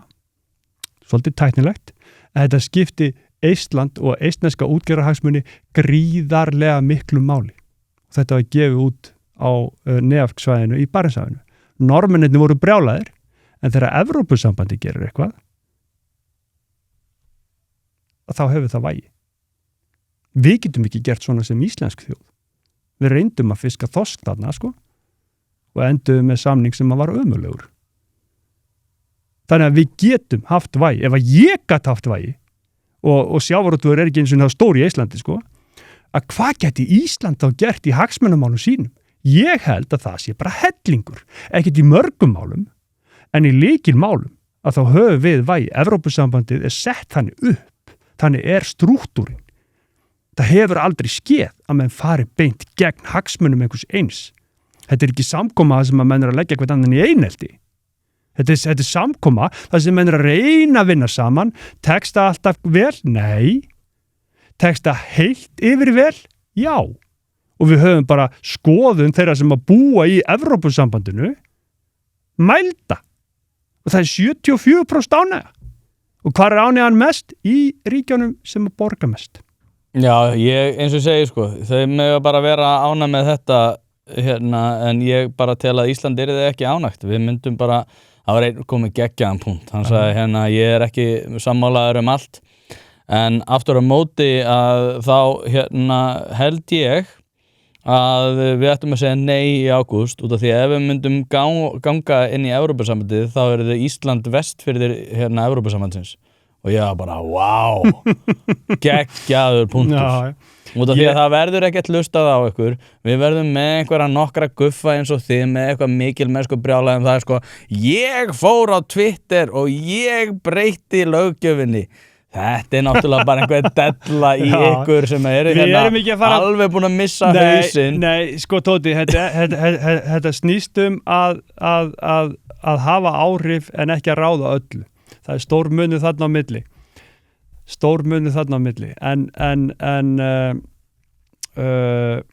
Það er ein pæling sem að því að við ræddum í upphafi, við ætlum að vera sammála. Já. Þú ætlar að segja nei í ágúst, ég heyri það alveg á þér. Þú er alveg fengið mig til þess að hugsa. Já, gott, sömuleiðis. Já, og ég var í svona 92% í jáinu, því að fyrir mér 100% ekki til, sko. Nei. Sérstaklega. Hvað er þetta núna? Ég kem að því seinna, en ég ætla að fá að skella á því einu. Svo ætla ég að fara á klóstið. Já, við erum að fara að ljúka þessu. Já, en við erum ekki alveg búinir. Ok. Ég ætla að fá að skella á því einu. Ég ætla að fá að skella á því einu áður ég að fara á klóstið. Ok. Og það er þetta. Við erum búin að vera, 32 ári í ES og eftir 32 ári í viðbót þá erum við að nálgast, 2000... Ekki maður 34? Er þetta ekki 92? Nei, það er fullu innleitt 94. 94, já. Ok, þannig að ef við hugsaum aðeins fram í tíman, 2060. Heldur þú að fyrir árið 2060 að Ísland muni gera fullklára aðildarsamning og kjósa? Það vona ég ekki. Heldur þú að við séum aldrei að fara að kjósa þetta? Nei, ég held, út af því ég er búin að vera að tala við fjárfesta meðal annars hjá Nvidia og fleirum sem hafa einfallega sagt mér að þeir eru að bíða með öll áform varðar Ísland út af því að þeir viti ekki hvernig þessum málu verður háttað. Þannig að ég vona að við segjum nei í ágúst og við kveðum þetta svolítið í kútin út af því að það eru ákvarðanir sem verða ekki teknar og fórnarkostnaður ákvarðana afleitara ákvarðana það að segja. Finnst þið það líklegt úti? Ég meina, eftir hrun. Finnst það ekki líklegt, ég veit það. Það er fólk sem ég þekki þetta. 2008 að þá skeiði svolítið og þá erstu með einhver 65-75% stuðning fyrir því að gangi í Evrópusambandið og punkturinn er þessi að næstu 30 árin heldur þú að það muni aldrei mynda slag þar sem að það er pólitísku vilji til þess að ganga inn í Evrópusambandið og einhver ríkisstjórn, alveg eins og Jóhannu og Stengri stjórnin taki það að sér og ná að klára aðeldarsamning. Heyrðu, jú, ég held það. Þú heldur það? Já, og ég held að þegar að við gerum það, þá verði Evrópusambandið ekki nálagt í að vera eins og þeir í dag, út af því að það er náttúrulega hræðilegt að ganga inn í dag, út af þessu regluverkafarkani og sem að við erum inn í gegnum ES. Já, og sem er bara hægt að segja margt en aftur á móti það að taka upp að fullu er náttúrulega heila laust og líka það er svona stóðir sem eru fyrir hendi varðar það hvað er að standa hugverkaðinanum fyrir þrifum eins og við erum búin að koma inn á. En ég held að Evrópusambandið muni komast á þannig stað að það verði töluvert ákjósanlegra og ég hef verið í jámegin. Ég hef verið neymegin. Já, akkurat. Þannig að við erum allavega sveigjanlegir. En ég held að akkurat í dag sé algjörlega heila laust en ég sammálaður. Einhver tíman þá gæti komið upp svo staða að við myndum telja og þá er ég til í að skoða það. Þá er spurningi þessi. Er betra að vera inni þegar það gerist? Nei, spurningin er þessi. Skiptir máli hverju forsætisráðherra þegar Ísland semur þá fyrir rest? Já, sjálfsögðu. Já. Ertu með eitthvað betri kandidat en Kristrúnu Frostadóttir? Já, þú veist, ég veit það ekki. Já, Snorri Másson. Nei, þú veist, ég veit það ekki. Myndirðu treysta á honum betur? Ég myndi ekki treysta neinum til að fara í þetta í dag. Nei. Ég held að sé alveg sama út af því þú varst að myndi í viðtali á Stefán Einari, þar sagður við erum að fara að stilla upp bara besta okkar lið. Já. Það er alveg sama hvað lið þú setur þarna fram það að fara að ganga skrefi nær því að fara inn í þetta regluverkafarkan ævintýralega heimskulegt í dag. Hvað ertu hræddur við? Ertu hræddur við tollubandalagið? Nei, ég er bara hræddur við regluverkið. Já, á hvað sviði? Er það tollubandalagið? Er það evran? Já, ekki beint sko. Nei. Já, ég reyndar hef miklar efasemdir evruna, en ég er aftur á móti ekki nægilega sérfróður. Ég er búin að lesa hérna Eurocrisis og Eurotragedy eftir Ashoka Modi sem að mitt koma inn á nákvæmlega þetta, hvernig samþætting markaðarins hefur ekki náða út af því að það sem að náttúrulega Evrópusambandið vildi fyrst og fremst væri að fólk myndi hugsa sig fyrst og fremst sem Evrópubúa og seinna einkennið væri Dani og Frakki og annað og þeir vissi ekki hvort Þetta er jaðarskoðun, þetta er ekki skoðun Dana og Frakka. Nei, ég er að segja, nei, það er ekki Það eru aðildaríki sem stjórna Evrópusambandinu Nei, en hugmyndin var svo að það myndi verða leiðandi og þegar að þeir myndu ná að samþætta þetta persónulegt einkenni samkvæmt Evrópu og fleira að það myndi náttúrulega koma í veg fyrir stríð sem að var, og hægt að fara rauk fyrir því að það hefur tekist en það hefur bara tekist já, við vitum náttúrulega ekki hvernig raunveruleikin hefði litið út eða en þeir aftur á móti benda á í þessum bókum að þeim hefur ekki tekist að samþætta þetta nægilega mikið þar sem að hagsmunirnir verða strömlinlegar og ástæðan er svo einmitt að fólk innan mismunandi ríkja hafa mismunandi hagsmunir sem að gerir ákvarðanatöku miklu svifaseinari og þetta er líka ákveðið vandamál í Bandaríkjunum og þessu við konum mjög langt sko. já. Þetta er allstað öllum myndsvæðum er þetta vandamál og alveg eins og ég vil ekki og mér þykir þetta vera nákvæmlega eins ég myndi ekki vilja að við erum annað ríki en Bandaríkjunum heldur ekki, við myndum ekki vilja það. Nei, ég veit það, og heldur ekki fara inn í Evrópusambandið. Evrópusambandið er bara allt annars eðlis. Í fyrsta lagi þá erum við Evrópubúar, ekki Bandaríkjamenn og bara menningarlega og kultúrlega sko, ef þú tekur flekaskilin þá erum við samt eiginlega Bandaríkjamenn í dag sko. Með tonna, en það er eitt sko, því að þú náðum mig svo í svona tæknilega umræðu þetta allt saman. Eitt sem er svakalega mikilvægt að núna í ágúst að þá eru 3 valmöguleikar eða 3 möguleikar skulum við segja það er nei í ágúst og svo er það já í ágúst sem er þó beintengt við já eða nei við aðildarsamning þannig að við getum hafna viðræðum við getum hafna aðildarsamning eða við getum samþykkt aðildarsamning þetta eru möguleikarnir ég persónulega því ég er ekki í Evrópuhreyfingunni ég er í sjá ég væri sáttu við þá niðurstöðu að hafna aðildarsamning. Því að þá ertu komið með, þú veist að tala fyrirsjáanleikan og svona, að þá ertu komið með 20 ára sem að máli er ekki bara á dagskrá. Ef að við höfnum að sjá samning, ef við höfnum aðildarferlinu, ef að íslenskur almenningur segir við alla í Evrópusambandinu, þar með taldi Dana og Svía, við ætlum bara ekki að eiga tímanum við að setjast niður með ykkur og ræða eitthvað dýpra samstarf. Við erum bara svo ógeðslega flott og þeir eru bara ruglin. Þetta er versta niðurstaðan. Af því í fyrsta lagi þá er tíminn þangað að málið kemst að dagskrá aftur styttri. Þetta verður einhvern veginn þarna, við hefðum getað samið sjávarútveginn og við hefðum getað bla bla bla. Ef og kannski. Það er miklu betra sko að fara í aðildarviðræðurnar, fella þá samningin. Alveg eins og Norðmenn eru búin að gera í tvígang. Við viljum ekki láta sjá okkur á skítuðum bíl og þess vegna er mikilvægt að láta fagmenn sjá þetta. Alvörubón býður upp á persónulega þjónustu fyrir endingadrjúgt, lakk og flottari bíl. Farðu inn á alvörubón.is eða einfallega rendu bara við. Þú munt ekki sjá eftir því og þú munt renna á flottari bíl heldur en flestir aðrir í umferðinni. Tökum upplýsta ákvörðun. Þeir hafa ekkert gert þetta í tvígang. Jú, þeir höfnuðu aðildarsamning í tvígang. Já, ég er að segja það. Þeir fóru ekki í það að kjósum það hvort að þeir ættu að fara í þetta. En þeir kláruðu aðildarviðræður í tvígang. Já, það er allt annað. Já. Það er allt annað. Það er það sem að spurningin í ágúst snýst ef að klára aðildarviðræður. Ég er búin að segja þetta núna við nokkara. Það sem að þið spunameistarinn er í sjá, sko. Ég er ekki spunameistari. En þið eru að reyna að ég er á djamminu með ófýsilegum rekkjunaut sem ég gæti samt alveg hugsa mér að mögulega einhver tíman en ég er bara ekki stuði í kvöld og þessi ófýsilegi rekkjunautu segir alltaf hvað fáum okkur einn drykk hérna á kalda Fáum okkur, barinn lokaður, 50 dagar að loka neitt, fáum okkur einn hjá mér. Svo hægt og rólega, ártu alltaf svona, já, ég meina, viltu ekki kíkja til mig, kíkja í pakkan og sjá hvað í boði? Þetta ekki góð samlíking, Þú gistir bara á sófanum og svo allt í einu ég komin upp í rúm með þessum ófísilega rekkjunum. Þetta ekki góð samlíking. Þetta miklu frekar, Tóti, eins og að þú ert að leigja með einhverjum.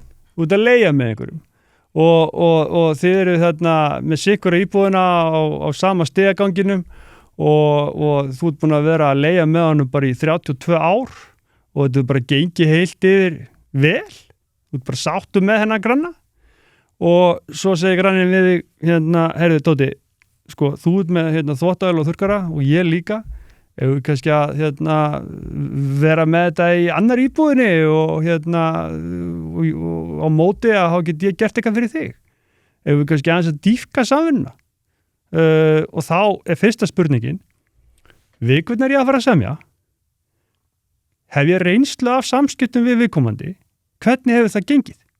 Og þar erum við með 32 ára reynslu í gegnum EES og við erum að horfa á ferlið, hvernig ákvarðanar verða til, ekki einstaka ákvarðanir, þá verður að horfa á stórumyndina. Og heilt yfir þetta gengið vel, ég hef sagt það áður, segi það aftur, ég áskil mig fullan rétt til þess að skipta skoðun, fyrir mér er sjávarútvegurinn algjört lykilatriði og ég er nú frá Egilsstöðum, það er nú landbúnaðarsvæði og íslensku landbúnaður er mér mjög kær.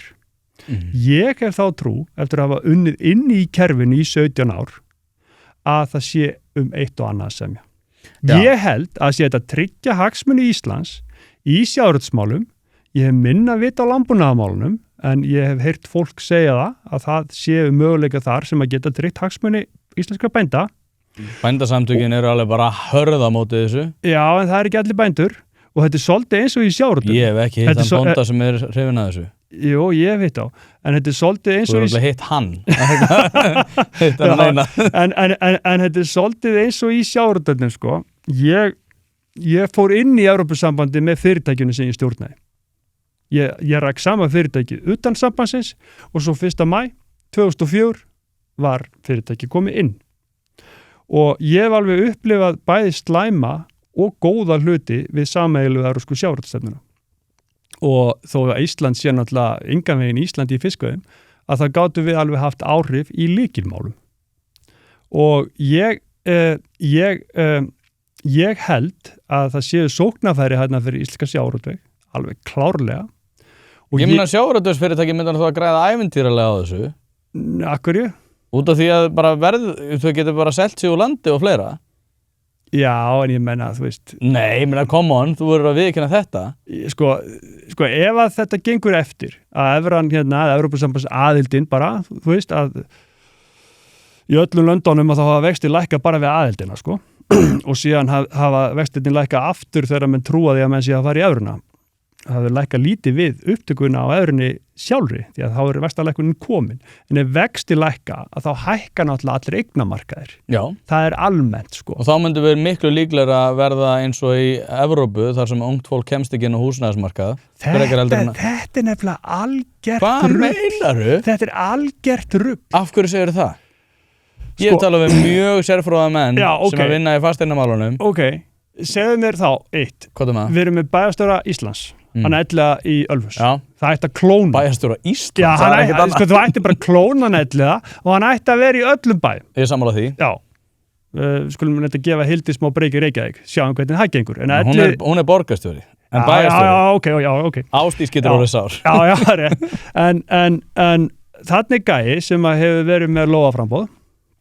Hann er með land og hann er að brjóta nýtt land og búa til lóðir. Eignarverðshækkun út af lægri vöxtum tengist takmörkuðum gæðum. Þannig að við erum hérna í Bankastræti, við verðum á þessu húsi myndi fara upp. En ef þú ert með sveitafélög og aðstæður þar sem að þú getur bara byggt helling, að þá það verði ekki að fara upp, sérstaklega að því að í verktaka businessnum það að byggja hús að þá er fjármagnskostnaður alltaf 20% af heildarkostnaði. Og ef að vexti fara niður og þessi 20% fara í 10% að það er rótir að byggja. Nei, Hjálmar, þetta er ekki rétt sögurskýring. Ég var í Porto daginn. Já. Af hverju heldur að stýrivextir séu lágir á því svæði? Í Porto? Já. Þeir eru í Evrópusambandinu. Já, en af hverju heldur að það séu lágir? Það er náttúrulega... Það er út af því að framkvæmdagleðin er svo lítil og þeir þurfa að hafa hana lágt. Þeir þurfa að hafa hana lágt út af því að það er bara fullt af mjög flottum rýmum sem eru miðsvæðis, sem er einfallega orðin fokæld og eru að grotna niður. Ástæðan fyrir lágan stýrivöxtum er út af því að það er stöðuleiki sem heitir bara stöðnun í því ríki. Herðu, þú getur hlegið þessu. Já. En aftur á móti að þá er það vissulega rétt hjá þér að það er stöðnun í Pólandi? Ekki í Pólandi, nei, en það eru þeir ekki með gjaldmiðil tengt af evru. Það eru samt svona á ská, þeir eru með gjaldmiðlaskiptasamninga. Já, það breytir því ekki að þeir eru ekki með evruna. En óháð því, af hverju er líklegra að ungt fólk sé í eigin húsnæði á Íslandi heldur en í Evrópu? Af hverju er ungt fólk lengur heima hjá sér og hvernig getur það verið að þeir sem eru að tala fyrir mögulega aðild eða heildar aðild að þeir séu að fara að lofa fólki því að ungt fólk séu að fara eignast húsnæði út af þessu. Það meikar ekkert sens út af því að innan Evrópu þá er miklu líklara að ungt fólk sé sinni eigin húsnæði á Íslandi heldur en í Evrópu. Tóti, þú veist, þetta er Þetta er flókið. Nei, nú ertu svolítið aftur komin í þyrluna, skilur, þú ert að velja dæmi. Nei, ég sagði bara Evrópusambandinu. Já, það er ekki hægt að tala Hvað Evrópusambandsríki er meiri, er líklega að ungt fólk sé í eigin húsuna heldur en á Íslandi? Hvergi, þetta er leigumarkaðurinn hérna í Skötulíki. Já, það er skárra heldur en að fólk hafi ekki sett eigið húsnæði. Er ekki ágætt að fólk hafi bara val? Jú, það er fyrir valinu, frelsinu, skilur. Já, en það er eins og við rættum áðan með þessa heilalösu stjættafélög sem eru að moka inn á markaðin og heiðalega hann. Það er ástæðan fyrir lélegum leigumarkaði. En punkturinn er þessi. Nei, punkturinn er sá að af hverju er ungt fólk ekki í svona eigin húsnæði í Evrópusambandinu en það er líklega til þess að vera það hér á landi. Já, ef ég má svara því, að hluta til er þetta menningalegt, Þekkir einhvern frá Ítalíu? Ég þekki einhverju ég er eitthvað ekki í sambandi við sjálfur Nei, það var þetta eins en Ítalinn sem að ég þekkti og var mest í samskiptum við hann lenti í svakalegu tráma og það er bara fyllt honum allar kvöldu síðan og það var dagurinn sem hann þurfti að flytja út úr fóldrahúsum og kveða mömmu sína. Það eru menningarlegar ástæður hérna líka en það er rétt, við erum ungt fólk á hlutfallslega mjög mikið af húsnæðinu sínu sjálft. Það er jákvætt. Þetta tengist til að mynda að við erum ekki með fjárfestingakosti, þú veist, við erum með kaupöll, en þetta snýstu það hvernig menn verja sínu sparnaði, hinga til og ég sagði við börnin mín, komu ykkur inn á húsnæðismarkaðin, bara sem fyrst, leiðu getið. Því að þetta hefur verið svo leið sem einstaklingar hafa farið, jafn snemmaðu geta til þess að fjárfesta. Að því að sögulega þá hefur húsnæðisverð fyllt verðbólgu og þetta þarf ekki að breytast og fara í Evrópusambandi, það er ekki þannig. Það sem við vorum að tala um Nei, þú ert að tala í kringum þennan punkt út af því ég var að segja fólk inn í Evrópusambandinu er ólíklegra þegar það er ungt til þess að vera í eigin húsnæði. Það er rétt. Sala ykkar meðal annars sjá hefur verið svo að við ættum að gera þetta fyrir unga fólkið út af því að lægri vextir á þeirra íbúðaláni myndi koma til með að verða ákjósanlegra. En það er miklu ólíklegra að ef að þessir vextir koma til með að lækka að fasteignaverð fari ekki að rjúka upp sem að þýðir það að þeir sem er ekki komni núna þegar á markaðinn að þá erum við einmitt að kasta þeim undir vagnin. Það er ekki með einhverju svona, með því að vera handstýra þessu Vextir lækka. Þeir lækkuðu hérna í COVID. Eignaverð fóru upp. Voru fleiri að færri sem að fóru nú íbúðamarkaðinn. Fleiri? Akkurat. Já. Takk. Kostuðum restinu fyrir vagnin. Við náttúrulega erum alltaf að kasta, við erum alltaf með krónuna sem eru upp og niður og vextir eru upp og niður. En punkturinn er þessi, Tóti. Þú ert með hagkerfi, þú ert með eignamarkaði. Vextir lækka. Eignir fara upp. En það skiptir máli framboð og eftirspurn. Það er lykillinn. Og ef þú ert með möguleika á að byggja, eins og hjá honum Elliða, það eru fleiri svæði þar sem þú getur byggt, að þá er kostnaðurinn við að byggja hjá Elliða í Ölfus að fara að lækka. Að því að verktakarnir borga vexti. Og ef það er nægilega mikið á lóðum, og þú ert með nægilega ef að verkalýðshreyfingin er ekki búin að setja alla verktakarna á hausinn, og þú ert með nægilega marga verktaka sem eru klárir, að þá mun framleiðslukostnaðurinn á raðhúsinu hjá Elliða í Ölfusi, hann mun lækka. Já. Og ef þú ert með lægri framleiðslukostnað, þetta þá að segja verðið rjúki upp. Nei, ekki ef það samkeppni, ekki ef það nógu mikið á lóðum. Eftirspurnarhliðin mun vera margfalt meiri skriðþungi í eftirspurnarhliðinni heldur en nokkuð tíma það hvað kostnaðurinn af því að byggja verður. Nei, sko, þetta leita náttúrulega jafnvægi fyrir rest. Tímabundið, fyrst, bara eins og skeið í COVID, að vextirnir fara mjög hratt niður, þá fyrir eignaverð mjög hratt upp. Já, fólk fyrir að keppast sömu íbúðir. Jú, býtu, en svo nærðu jafnvægi, þar sem að vextir eru viðvarandi lægri.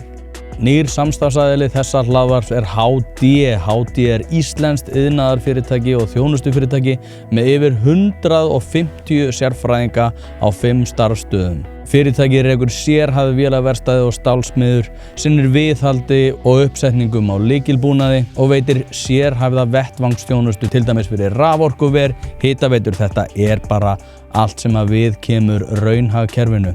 Þannig að ef að þú þarft á einhverju slíkri aðstoð að halda, farðu inn á hd.is og fyndu lausn við þínum vandamálum.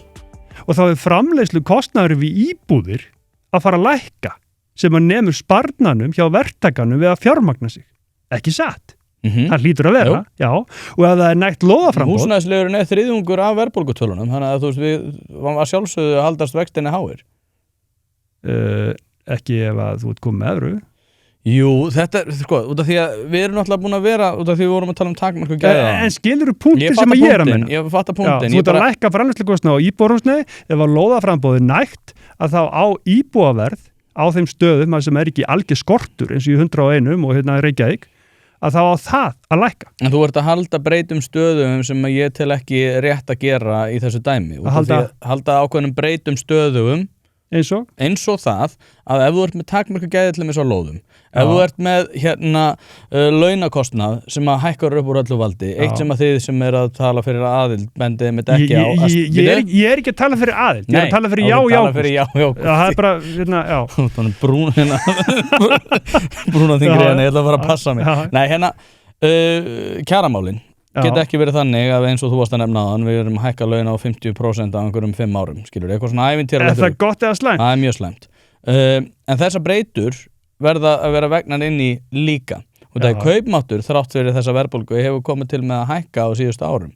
Sem að þýðir það að við erum með þessar breytur sem þú varst að nefna, er að fjármagnskostnaður myndi leita í jafnvægi út af því, vextinni myndi leita í jafnvægi. Og þar að leiðandi væri þessi byggingkostnaður minni út af því að fjármagnskostnaður við byggingarnar myndi koma til með að vera minni. En þá erum við ekki með sömu launahækkanir, þá erum við ekki með sömu takmarkanir á lóðum og þá erum við ekki með þessa ævintýralega vitlausu úrræði eins og Blær og Bjarg og hvað þetta heitir nú allt. Þannig að þetta er alveg eitthvað sem að við erum að taka út úr jöfnunni þegar við segjum bara, já, ég meina, þetta myndi bara leita í jafnvægi ef við værum myndi að taka upp evru. Út af því að við værum þá heldur ekki með hinn forsendunum. Við værum ekki að hækka launin hjá þeim sem eru tekjulægri. Tekjujöfnuður er töluvert...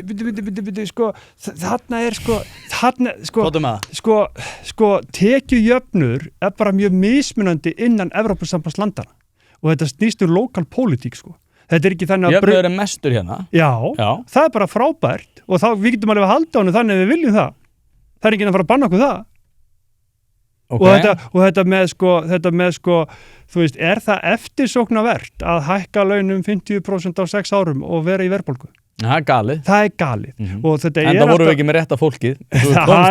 Við komumst að þeirri nýrstu. Halldór Benjamin, það eru fáið sem... Hann er félagið minn, ég er bara að stríða. Hann gerði sitt besta og niðurstaðan er þessi. En sko, við viljum bara komast í stöðuleika. Það eru allir sammála það. Líka þeir sem eru áfram Íslands megin í lífinu, sko.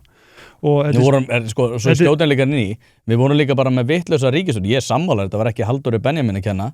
Þetta var vitlausri samsetningu ríkisstjórnar að kenna út af því að þau gátu ekki veitt ríkisstjórn sem er að völd til þess að grípa inn í þegar að stéttarfélögin algjörlega mistu hausinn. Já. Sólveig náttúrulega bara búin að rúlla öllum upp. Queen. Já, hún er bara búin að rúlla upp, þú veist, peppana, sko. Þetta er bara, sko, auðvitað vill hún ekkert vera að breyta því og fá eitthvað stöðuleika. Hvernig á byltingin að fara fram? Já, en sko, með launin og eins þetta bull sem að það Sólveig nú að bulla sko eins og verkalýðsfélögin leggist af og þú fer inn í Evrópusamband. Ég held það. Þetta bara eitthvað vitleysa. Þú ert ekki að fara það félagafrelsi í Evrópusambandi. Þú ert að fara að berjast fyrir kaup og kjör í dag en þú aftur á móti getur bara barast fyrir betri kjörum. Þetta er bara vitleysa. Nei. Það samningafrelsi. Það samningafrelsi, en þú veist alveg að þú getur ekki farið til ríkisstjórnar og sagt, heyrðu, við ætlum að hækka laun hérna 10%, sem náttúrulega ævintýralegt rugl. Já, við erum alveg saman það. Við erum að tala að komast út úr því. En þá erum við samt að skerða getur Sólveig Rönnu til þess að gera það. Jú, en Sólveig Anna náttúrulega ekki vitlaus sko. Hún veit alveg að ef hún semur 10% launahækkun til þess að fá 10% verðbólgu, þá það ekki góður samningur. Hún lítur að skilja það. Ég sagði nú við Villa Birgis þegar hann tók hérna ævintýralega heimskulega lífskjarasamninga. Þeir vildu 10% launahækkun og stytta vinnuvikuna 10% og til þess að gera hvað? Til þess að takast á við 10% verðbólgu. Já. Það er ævintýralega heimskulega. Hann getur alltaf að klappa sér á baki út að fólk sé bara hærri tölu og segja, vá, ég er að verða ríkari. Já. En það er þetta sem við ætlum að komast út úr og það er bara ein leið til þess að komast út úr þessu. Hún heitir stöðugleiki. Það er eina leiðin til þess að komast út úr þessu. Já, en stöðuleiki getur samt verið stöðnun líka, sko. Það er það sem er að gerast í Evrópusambandinu. Það er rosalega mismunandi á milli landa. Evrópusambandið segir sér alltaf að það er stöðnun innan Evrópusambandið. Já, sko, Evrópusambandið, ef þú skoðar einhverja sögu, þannig að passa með að það er ekki eins og áfram Ísland að velja sko dagsetninguna sko, confirmation bias one on one, en ef þú skoðar söguna og skoðar Evrópu, að þá í samanburði við Bandaríkin að það er Bandaríkin að rústa dæminu, skilur við. Þú átt samt aðeins að drilla því ofan í það að hagvöxturinn í Bandaríkjunum er að hluta til skuldadrifin. Aldamótin þá skulduðu Bandaríkjun og Þýskaland cirka það sama. Þetta hafi verið 60% GDP. Þýskaland hefur verið hækka aðeins, man ekki hvað er, 65 eða 6 eða eitthvað, Bandaríkin 125 eða eitthvað, við eitthvað svona tala sko. Það er eitthvað galið sko. Eitthvað galið. Og pældu í því að skuldirnar í Bandaríkjunum er að hækka sem hlutfall af landsframleiðslu sem er að hækka mjög mikið. Við vitum það, því að þú manst nú eftir 2008, að þú ert með gera sem að hækka svakalega rætt og aukast og mikil umsvif, að þeir fara niður. Og þessi gervigreinda fyrirtæki, það er eiginlega ekki það sem fyrirtæki sem að skilja hagnaði, sko.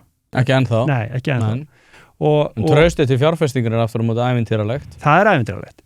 En það er svolítið mikilvægur þáttur í þessu. Já, og lífeyrissjóðinni hérna, ég man ekki hvað Hilma Veiga sagði, 40% af því sem við erum að fjárfesta í nákvæmlega í þessum gerum í Bandaríkjunum.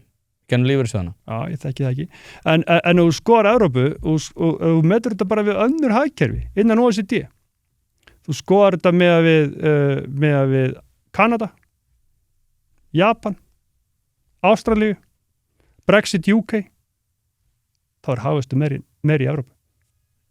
Þú veist, þú ert með Bandaríkin og þeir eru með Silicon Valley, þetta er ekki bara eitthvað regluverk og eitthvað, þeir eru með frábæra fjármagnsmarkaði til þess að fjármagna startup og þeir eru bara með þetta og gera þetta ógeðslega vel og þeir eru með samfélag þar sem að þú getur orðið óbáðslega ríkur på gott og und og það er bara frábært en ég meina í umræðinni 29. ágúst og hvað við viljum að klára samtalið sko, við þurfum bara að hugsa okkur, við þurfum áfram að hugsa okkur, hvernig sem þetta fer það breytast vissa forsendur við það að fara inn og hvað áhrif hefur það á Ísland við erum ekki að fara að vera ríkir og svo fólk í Luxemburg við að fara inn sko, not going to happen sko og við erum heldur ekki að fara að vera fátæk eins og Búlgarar, við erum ekki að fara að fá hagvöxt Póllands við erum ekki að fara að fá skuldahlutfall Íslands.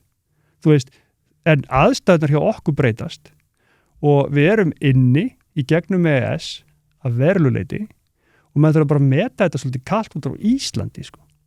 Og til þess að sú vegferð sé góð að þá verðum við að ná almennilegum samningum sjávarútveg og landbúnað. Já, og þú nefnir hérna Bretland sem er vist alveg gott að þú nefnir sko. Það er eiginlega einmitt dæmið sem að mér finnst að þurfa að vekja meiri athygli á að okkur við ættum ekki að fara þann inn. Okay. Og það er sumir segja sko, já, sjáðu Bretland, þeir töpuðu svo mikið á því að fara þann inn. Fyrir korteri síðan, þá var mér sagt, við eigum að fara þann inn út af því að ef okkur mislíkar það, þá förum við bara út. Hvað er það að tala um? það gengur vel á Íslandi, já, mætti ganga betur, já, ekki spurning, myndi ganga betur enn í Evrópusambandinu, ég tel að svo sé ekki, þú telur að svo sé. Óháð því að Bretland, með hvernig Evrópusambandi kemur fram við þá sem að þeir eru náttúrulega bara eins og islamistar sko. Það er bara, ef þú ætlar að fara þarna út og þá ætlum við sko að gera allt sem að í okkur valdi stendi til þess að koma í veg fyrir að aðrir myndu koma til með að sjá eftir þeirra ákvörðun. Við ættum einmitt ekki ganga inn út af því að Brexit átti sér stað og það hvernig það þróaðist. Þetta heldur ekki. Í fyrsta lagi heldur ekki. Hvað er nær? Í fyrsta lagi heldur það ekki, Tóti, að segja sko, já, heyrðu, þetta svakalega gott skref, en ef ég verð af því að þá það svo slæmt. Ef allir hugsaðu svona, að þá myndur aldrei giftast. Nei. Af því að þið gætu þetta að skilja. En nei, svo annað við erum að tala hvernig það verður fyrir, hvernig það komið fyrir þér ef þú ætlar að hætta. Já. Ef við förum inn, þá erum við aldrei að fara út. Nei, það sem þú ert að segja með þessu er að við erum aldrei að fara út af innri markanum. Af því að það sem að Bretland gerði, að þeir fóru alveg út, þeir fóru úr ýmsu, þar með töldum innri markanum.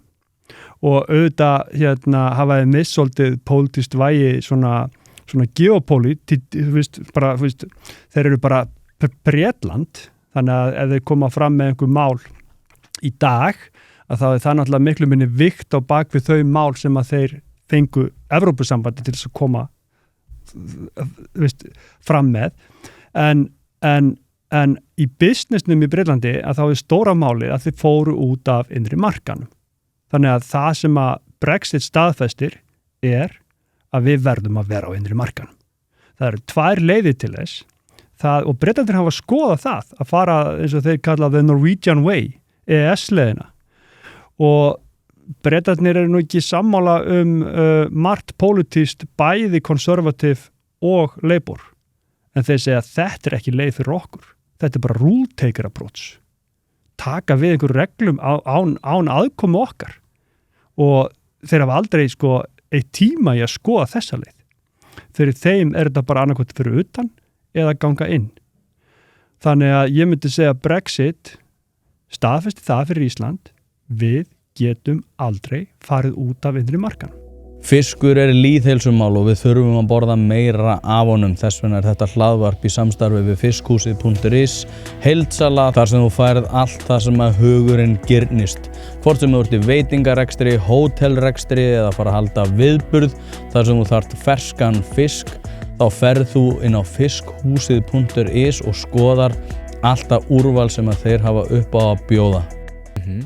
Og við myndum ekki ganga út úr Evrópusambandinu, myndum við ganga þar inn út af því þá myndi Bretar örugglega að segja ok, og þá er það bara heildapakkin.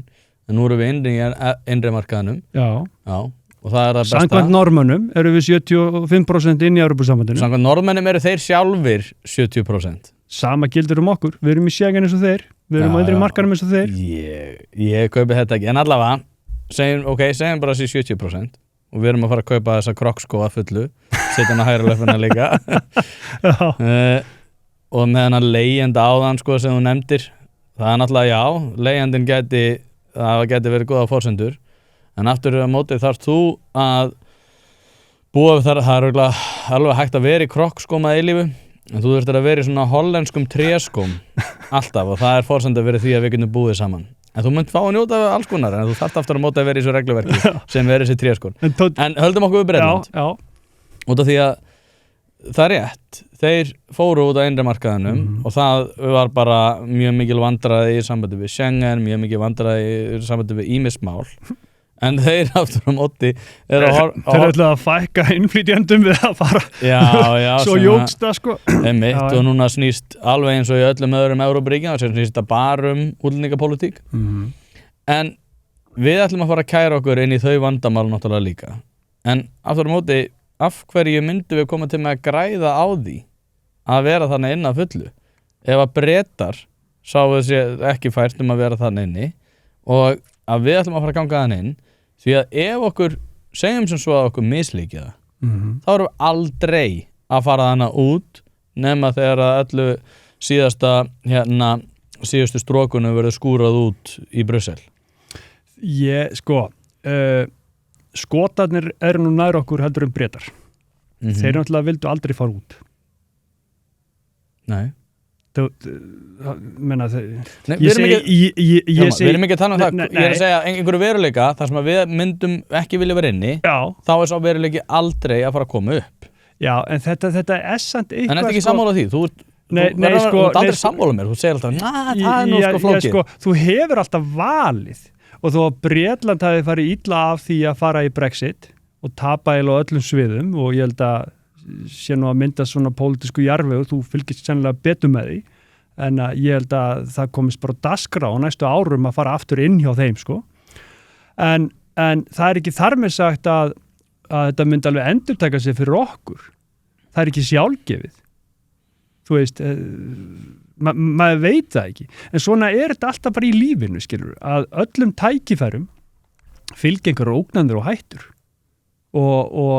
Og eina leiðin til þess að meta tækifærin er að afla upplýsinga. Og það er það sem við erum að fara að gera 29. ágúst.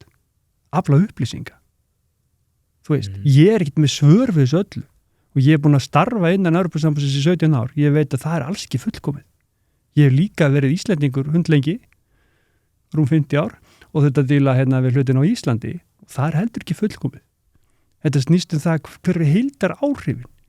Og það eru hérna hlutir sem har að varast. Við erum búin að kortleggja það ágætlega í sjávarútvegum. Ég er minna inn í landbúnaðinum. Og ef það er þetta tryggja forræði yfir auðlindunum, þannig að það sé óhagganlegt, að ég vill allavega að láta á það reyna. Þú myndir segja nei ef við myndum ekki halda fullu forræði yfir sjávarauðlindunum. Já, svo getur við deilt þetta fullt forræði. Nei, ég er að spyrja þig. Já, ef ég myndi meta það þannig að náttúruauðlindir Íslands væri í hættu, þá myndi ég segja nei. Engin spurning. Engin spurning. En ég held að ef við ætlum að taka þetta samtal, við vorum að tala til 2060, skilur við, einhverju tímapunkti, að þá mun þetta ske hvort sem að við erum með eða móti.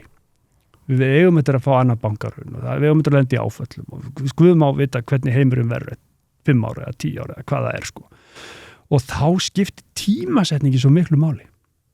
Og þó að ég sé ekki samfélkingamaður að þá treysti ég Kristrúnu Frostadóttur til þess að meta þetta vel. Það eru fáir sem ég treysti betur, sem að ég man eftir, kannski bara einn maður, að Davíð Oddsson, en hann hefði aldrei gert þetta.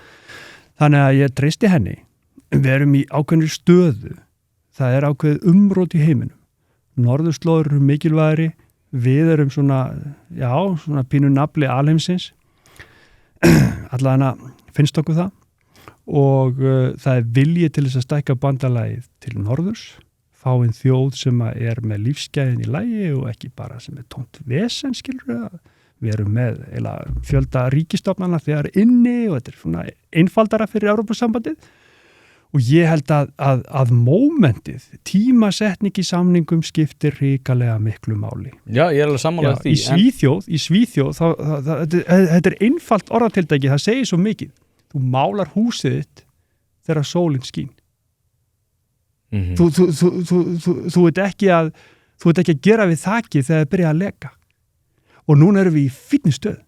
Efnahagslega þá bara spjörum við okkur fínt, skilur. Og þá viltu eiga samtalið. Af því að þú veist að samtalið mun eiga sér einhver tíma stað, þú veist að það verður einhver sem að stjórnar Íslandi þegar það mun ske, þú vilt hafa örugga mannesku. Ná, hverju segir það sé óumflýjanlegt? Ég næði þess ekki alveg. Ég skoðaði bara Evrópu. Þú veist, þú tekur bara, þetta er einhverja tæplega 50 þjóðir og það er 27 inni, einn sem að fór út. Sviss er búið að kjósa samband sitt við Evrópu í þjóðaratkvæðagreiðslu, Noregur 2 og svo er einhver smáríki og furstadæmi og eitthvað svona og einhverju sem er umsóknarríki og er að bíða og það er eftir 3 þjóðir.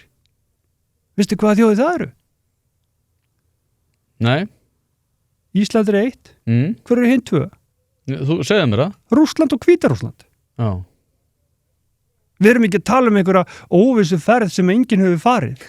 Þetta er samstarfsvettvangur sem að flestir hafa kosið og það að við séum ekki búin að klára aðildarsamning, það er staðreynd, en við munum gera einn daginn. Veljum þá tímasetninguna sem er rétt.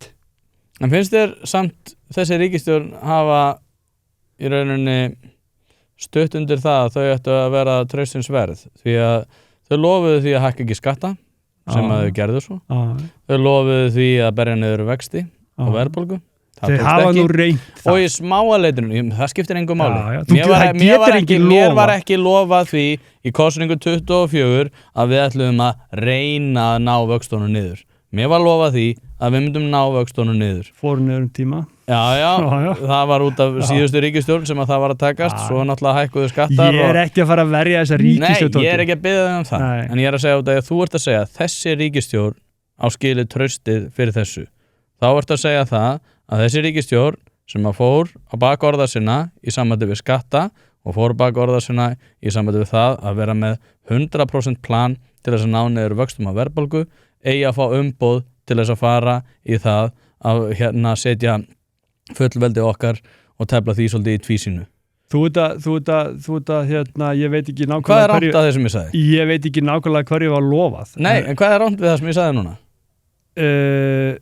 Þú sagðir að veri 100% örugt að það ekki að vextum myndu lækka Nei, ég er að segja að planið var ekki að reyna að ná vöxtum niður Nei, en Tóti, sko Sjálfstæðisflokkurinn var í ríkisstjórn með Ég er ekki eina til að vera í sjálfstæðisflokki Hvað er rámt við það sem ég var að tala núna? Er einhver ríkisstjórn á lýðveldistímanum þar sem að öll kosningalofur allra flokka hafa gengið Halló, við erum að tala um það hver er traustsins verður Kristrún Frostadóttir fyrir mér ég er mjög peppaður yfir henni ég leiði aðdáanda hóp hennar það skiptir máli hver leiði ríkisstjórn og þarna þetta með mannesku en Kristrún er ekki svo spennt fyrir þessu já, hún er allavega hún kvittaði undir stjórnarsáttmála það versta sem getur komið fyrir hennar feril var að það kemur já upp úr hattinum í ágúst það er að versta sem getur komið fyrir hennar pólitíska Akkur ætti hún þá að vera rosa peppi í það að fara að leiða þessar umræður Það er frekar Dagur sem ég er að vinna fyrir og Þorgerður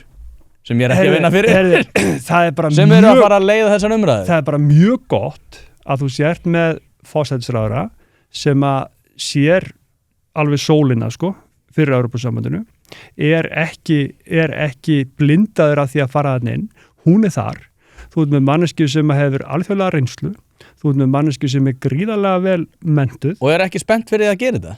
Spennt fyrir að gera þetta? Nei. Ég hef ekki skilið hana þannig ég held hún sé bara alveg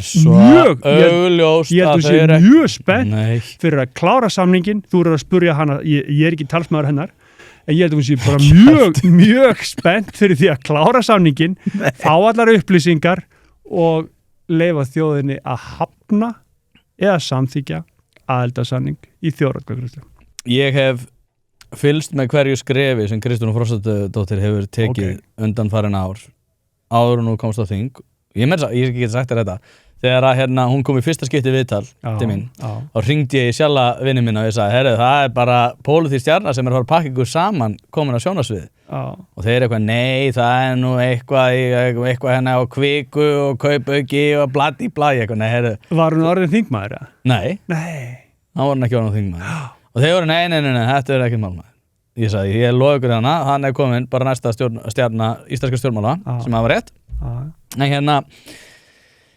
en málið er það að hún gerir mjög fáa afleiki og ég fylgst mjög vel með því þegar að hún fer til dæmis í aukaleikaramálið í sambandi við Dag B og fleira og það var mjög kunstugt hvernig hún hefur spilað á sínum málum allt frá upphafi Þetta er fyrsta afleikur hennar sem er svona raunverulegur afleikur að telja það að Evrópusambandsmálið myndi ekki ná mikilli svona fótfestu í umræðinni og hún er ekki spennt fyrir þessu og það er bara deginum ljósara og það að við séum einmitt að fara annarkvort á að sem ég held að sé líklega að Þorgerður Katrín og aðrir leikendur séu að fara svolítið leiða þessu umræða fram eða þá manneskju sem að ég, já, sammála er traustsins verð en hún er ekki spennt fyrir þessu sjálf sem er reynda gott og nú þegar ég pæli í þessu það er gott að hún sé ekki spennt fyrir þessu því að þá er hún að fara að reyna að sækja samning sem að Evrópusambandið mun alltaf koma til með að hafna og þá mun hún líka sleppa þessu seinni atkvæðagreiðslu þannig við erum kannski bara búin að lesa þetta Við erum kannski búin að því ég held að, eins og ég sagði áðan þú veist eina sem ég hef upp á hana Kristrún að klaga er að hún er aðeins og langt til vinstri Það alveg hægt að færa rödd fyrir því. Já. Þá getum ekki náði einhver vinstri atkvæði nema að segja þeim að þú ætlar að taka utan allt í þeirra lífi og kalla það mannréttindi, sko. Já. En Hjálmar, hvernig staðan á þér? Svo ég bara mjög hugsið núna að þú komst með góða punkta, Tóti. Já, sömuleiðis. Ég hef búin að heyra suma þeim áður, sko. Já. En ég get alveg viðkennt að, sko, þú veist, þetta svolítið mikið. Þetta svolítið stórt að ná utan yfir. Já, ég þetta rosalega svektu með hana Guðrúnu Hafsteinsdóttir. Nú? Já, sem að gaf það í skyn að hún þorði ekki að vera á stórt verkefni, við myndum ekki ráða við þetta. Hvað þá? Þetta kom bara að bara fari já, við myndum ekki ráða við þetta, varum á lítil og ég sammálaðir það. Þú veist, hvaða auðmýkjaskapur þetta? Já, ég sammálaðir. Hvenær eru þið hægri menn einhverjir kettlingar? Ég sammálaðir. Ef mann ekki að vera með sjálfstraust? Nei, ef ég að skilja rétt, ég ekki búin að sjá þetta með Guðrúnu, en ég sammálaðir, það eitt með að fara í töðununa með, sko, út af því einhverjir, gluggatjaldarónar á Facebook eitthvað haga sér eins og fávitar að þá bara getum við ekkert verið að fara inn í umræðar út af því að þetta verður svo tvístrandi og ég eitthvað, þegið þið mér drullu saman með þessar gluggatjaldarónar, sko. Þeir eru ekki að fara að stjórna því hvernig ég að fara að haga mínum umræðum þannig að ég sammálaður þar að það fyrir pínu töðan. Áttu við þá ekki að kjósa ISAF? Það tvístraði þjóðinni, þú veist. Ég sammálaður. Þetta einu mótmælinn sem ég tekið þátt í. Það fyrir töðunum á mér í sambandi við það að við ætlum að ganga til þjóðaratkvæðagreiðslu. Ég bara segi já, förum þá í þessa þjóðaratkvæðagreiðslu. Ég ekkert eitthvað sérstaklega hlindur í því að við þurftum að taka það núna út af því að það var ekki dagskrá fyrir kosningar, en eins og að við getum ekki gert það út af því að einhverjir verða sárir út í hvern annan. Bara, heyrðu, sko. Þetta bara lýðræði. Tekist á og svo erum við bara vinir þegar það búið. Komið niðurstaða, áfram gakk. Já, ekki blóti í þessum þetta. Við erum búin að 2 klukkutíma og 11 mínútur. Já, hvað með það? Við hefum 2 tíma upp á þetta. Ég spurði þig upphafi. Já, ég veit það, með prósentuna. Já, og þú sagði, náði ég að hnika þér aðeins til. Allar að skoða þetta aðeins betur. Já, ég myndi alltaf að skoða þetta betur. Ég verð bara á gjöfinni. Náði ég að hafa þau áhrif á þig að þú svona hugsaði, sko, já, herðu, þetta nú kannski... Sko, já, það voru margir punktar sem að mér finnst vera góðir hjá þér. En aftur á móti að þú veist eins og mér finnst svona prósentur hlutföllin ekki beint hafa hnikast til út af því að mér þykir bara aðrir þættir vera vegameiri. Hvaða punktar fannst þið bestir? Því að ég nú svo óvanur að koma svona fram og... Mér fannst best, þú varst náttúrulega sterkur í sjávarútveginum en þú varst náttúrulega líka vinnur í því og ég ekki sterkur þar og þar voru fínir punktar eins og þegar ég kom með hana Íran á það dót, sko. Ég þú varst greinilega betur inn í því heldur en ég. En hvað annað? Ég reyna að hugsa. Við erum búin að vera í 2 klukkur. En með vextina á húsnæði, fannst þið það ekki vera pæling? Jú, það var pæling. Það er alveg rétt, sko. Ég alveg sammálaður Byggingarkostnaður. Já, fjármagnskostnaður ef hann myndi koma til með að minnka. Nú með heimsmeti í húsamíklu. Já, það því að við erum að flýta. Það er ekkert, mér finnst, ég sé ekki hvernig ESB. Nei, það er ekki ESB, þetta stýst stöðuleikan og læri vexti. Mér finnst við geggjaðar samræður húsnæðismálin, sko. Og ég er sammálaður og ég hafði reyndar pælt í þessu út af því að ég rætti einhvern tíma við stóran verktaka. Ég held þetta hafi verið hvort það hafi verið Já, einhverja á þeim sem að ég var einmitt að ræða við hversu langa tíma tekur að steipuna að sjatna. Og þeir segja bara, það er rosalega mismunandi eftir veðri og þannig að þetta er ótrúlega flókið að meta. Þess vegna eru ótrúlega mörgum nýbyggingum þessar sprungur út af því að það er steipan að hleypa vatninu út og illa hannar kuldabrýr út af því að það er ekki nægilega vel staðað hlutunum og fleira. En nei, ég hef miklar áhyggjur af þessu, sko, sérstaklega út af því að við viljum vera að standa okkur vel í íbúðar uppbyggingu, en það kemur alltaf í sama, sko, að verktakan er alltaf vondir, því þeir eru svo gráðugir. En svo er þeir náttúrulega með bara galna hvata eins og þú varst að nefna með mikluvandamálin, sko. Nei, þetta er svo mikið rugl, sko, fyrirtæki sem að gæta ekki hagsmuna sína eru slæm fyrirtæki. Öll samfélög þurfa fyrirtæki sem að gæta hagsmuna sinna. Það getur eins og að vera erfitt að meta hagsmunna og með gera það stundum skakt. af því að menn eru kannski að hugsa til og skamms tíma eða menn sjá ekki alltaf allt fyrir, menn hafi ekki allar upplýsingar, ekki allar þekkingu, en við viljum vera með góð fyrirtæki, við viljum vera með fyrirtæki sem að græða pening, það eru góð fyrirtæki sem að græða pening sem að geta borga góð laun, þannig það allstar og við þurfum að passa upp á líka litlu og meðalstórum fyrirtækin sem að gleymast svakalega oft, stöðuleikin þeim svo svakalega mikilvægur. Já. En þér, hvað hreyfði ég við þér? Sko, þú ert náttúrulega hrikalega vel að þér í þessum pælingum ummælin og þú varst að neymdroppa þarna fólki, ég fylgdi þér ekki alveg, þannig að ég þarf náttúrulega aðeins að kynna mér það, ég var búin að stúdera aðeins rækiskistuna og ég les ekki það sama út úr henni eins og þú, ég líti á þetta svona sem sjálfsgagnrýni, stefnumótandi plagg, hrikalega gott plagg og þessi Unibus vegferð sem að Evrópusambandið þegar komið í með við stærðagráðuna, mér finnst þetta bara ganga mjög hratt og ég alveg viss það að menn halda áfram að vinna eftir tilmælum rækiskíslunar í að bæta sig. Þannig að en það voru svona þessi atriði sem að ég þarf nú bara að horfa á þáttinn og taka nöfnin og skoða þetta betur sko. En það er líka bara þú ert að klár sko og ég líka sko þú varst fylgjandi og svo var það persónu verndarlögin og eitthvað svona sem að fekka til þess að skipta skoðun, ég þarf líka eins að skoða það betur. Já, hugverkaiðnaðurinn. Já, hugverkaiðnaðurinn, en ég veit það ekki, Tóti, en ég held að við erum með þessar reglur í gegnum EES. Nei, það er ekki rétt sko. En, það kemur svakalega óvart. Ég get alveg sagt þér að ef við erum ekki með það, eins og EES er að þróast, alltaf að stekka, löggjöfin er að vera svona meira horisontal, líka viðskiptalífið þannig, þú veist, banki í dag er líka hugbúnaðarhús sko. Sko, ég ætla líka að benda það, við erum með hlutaðum sko. Og það er persónuvernd og fleira sem við erum að taka upp einmitt gegnum EES. Fjölmiðlanemnd sem er frekar bull batteri, það var ESB-dæmi. Og þetta er bara að fara að aukast. Og við þurfum að koma í veg fyrir það. En það versta við Evrópusambandsreglurnar sem við tökum, 14.000 frá 94, verstu dæmin eru það að ráðuneytin taka upp á því að breyta þeim. Það sem við köllum gullhúðun, ég skil nú ekki það nafn, það ætti að vera blýhúðun.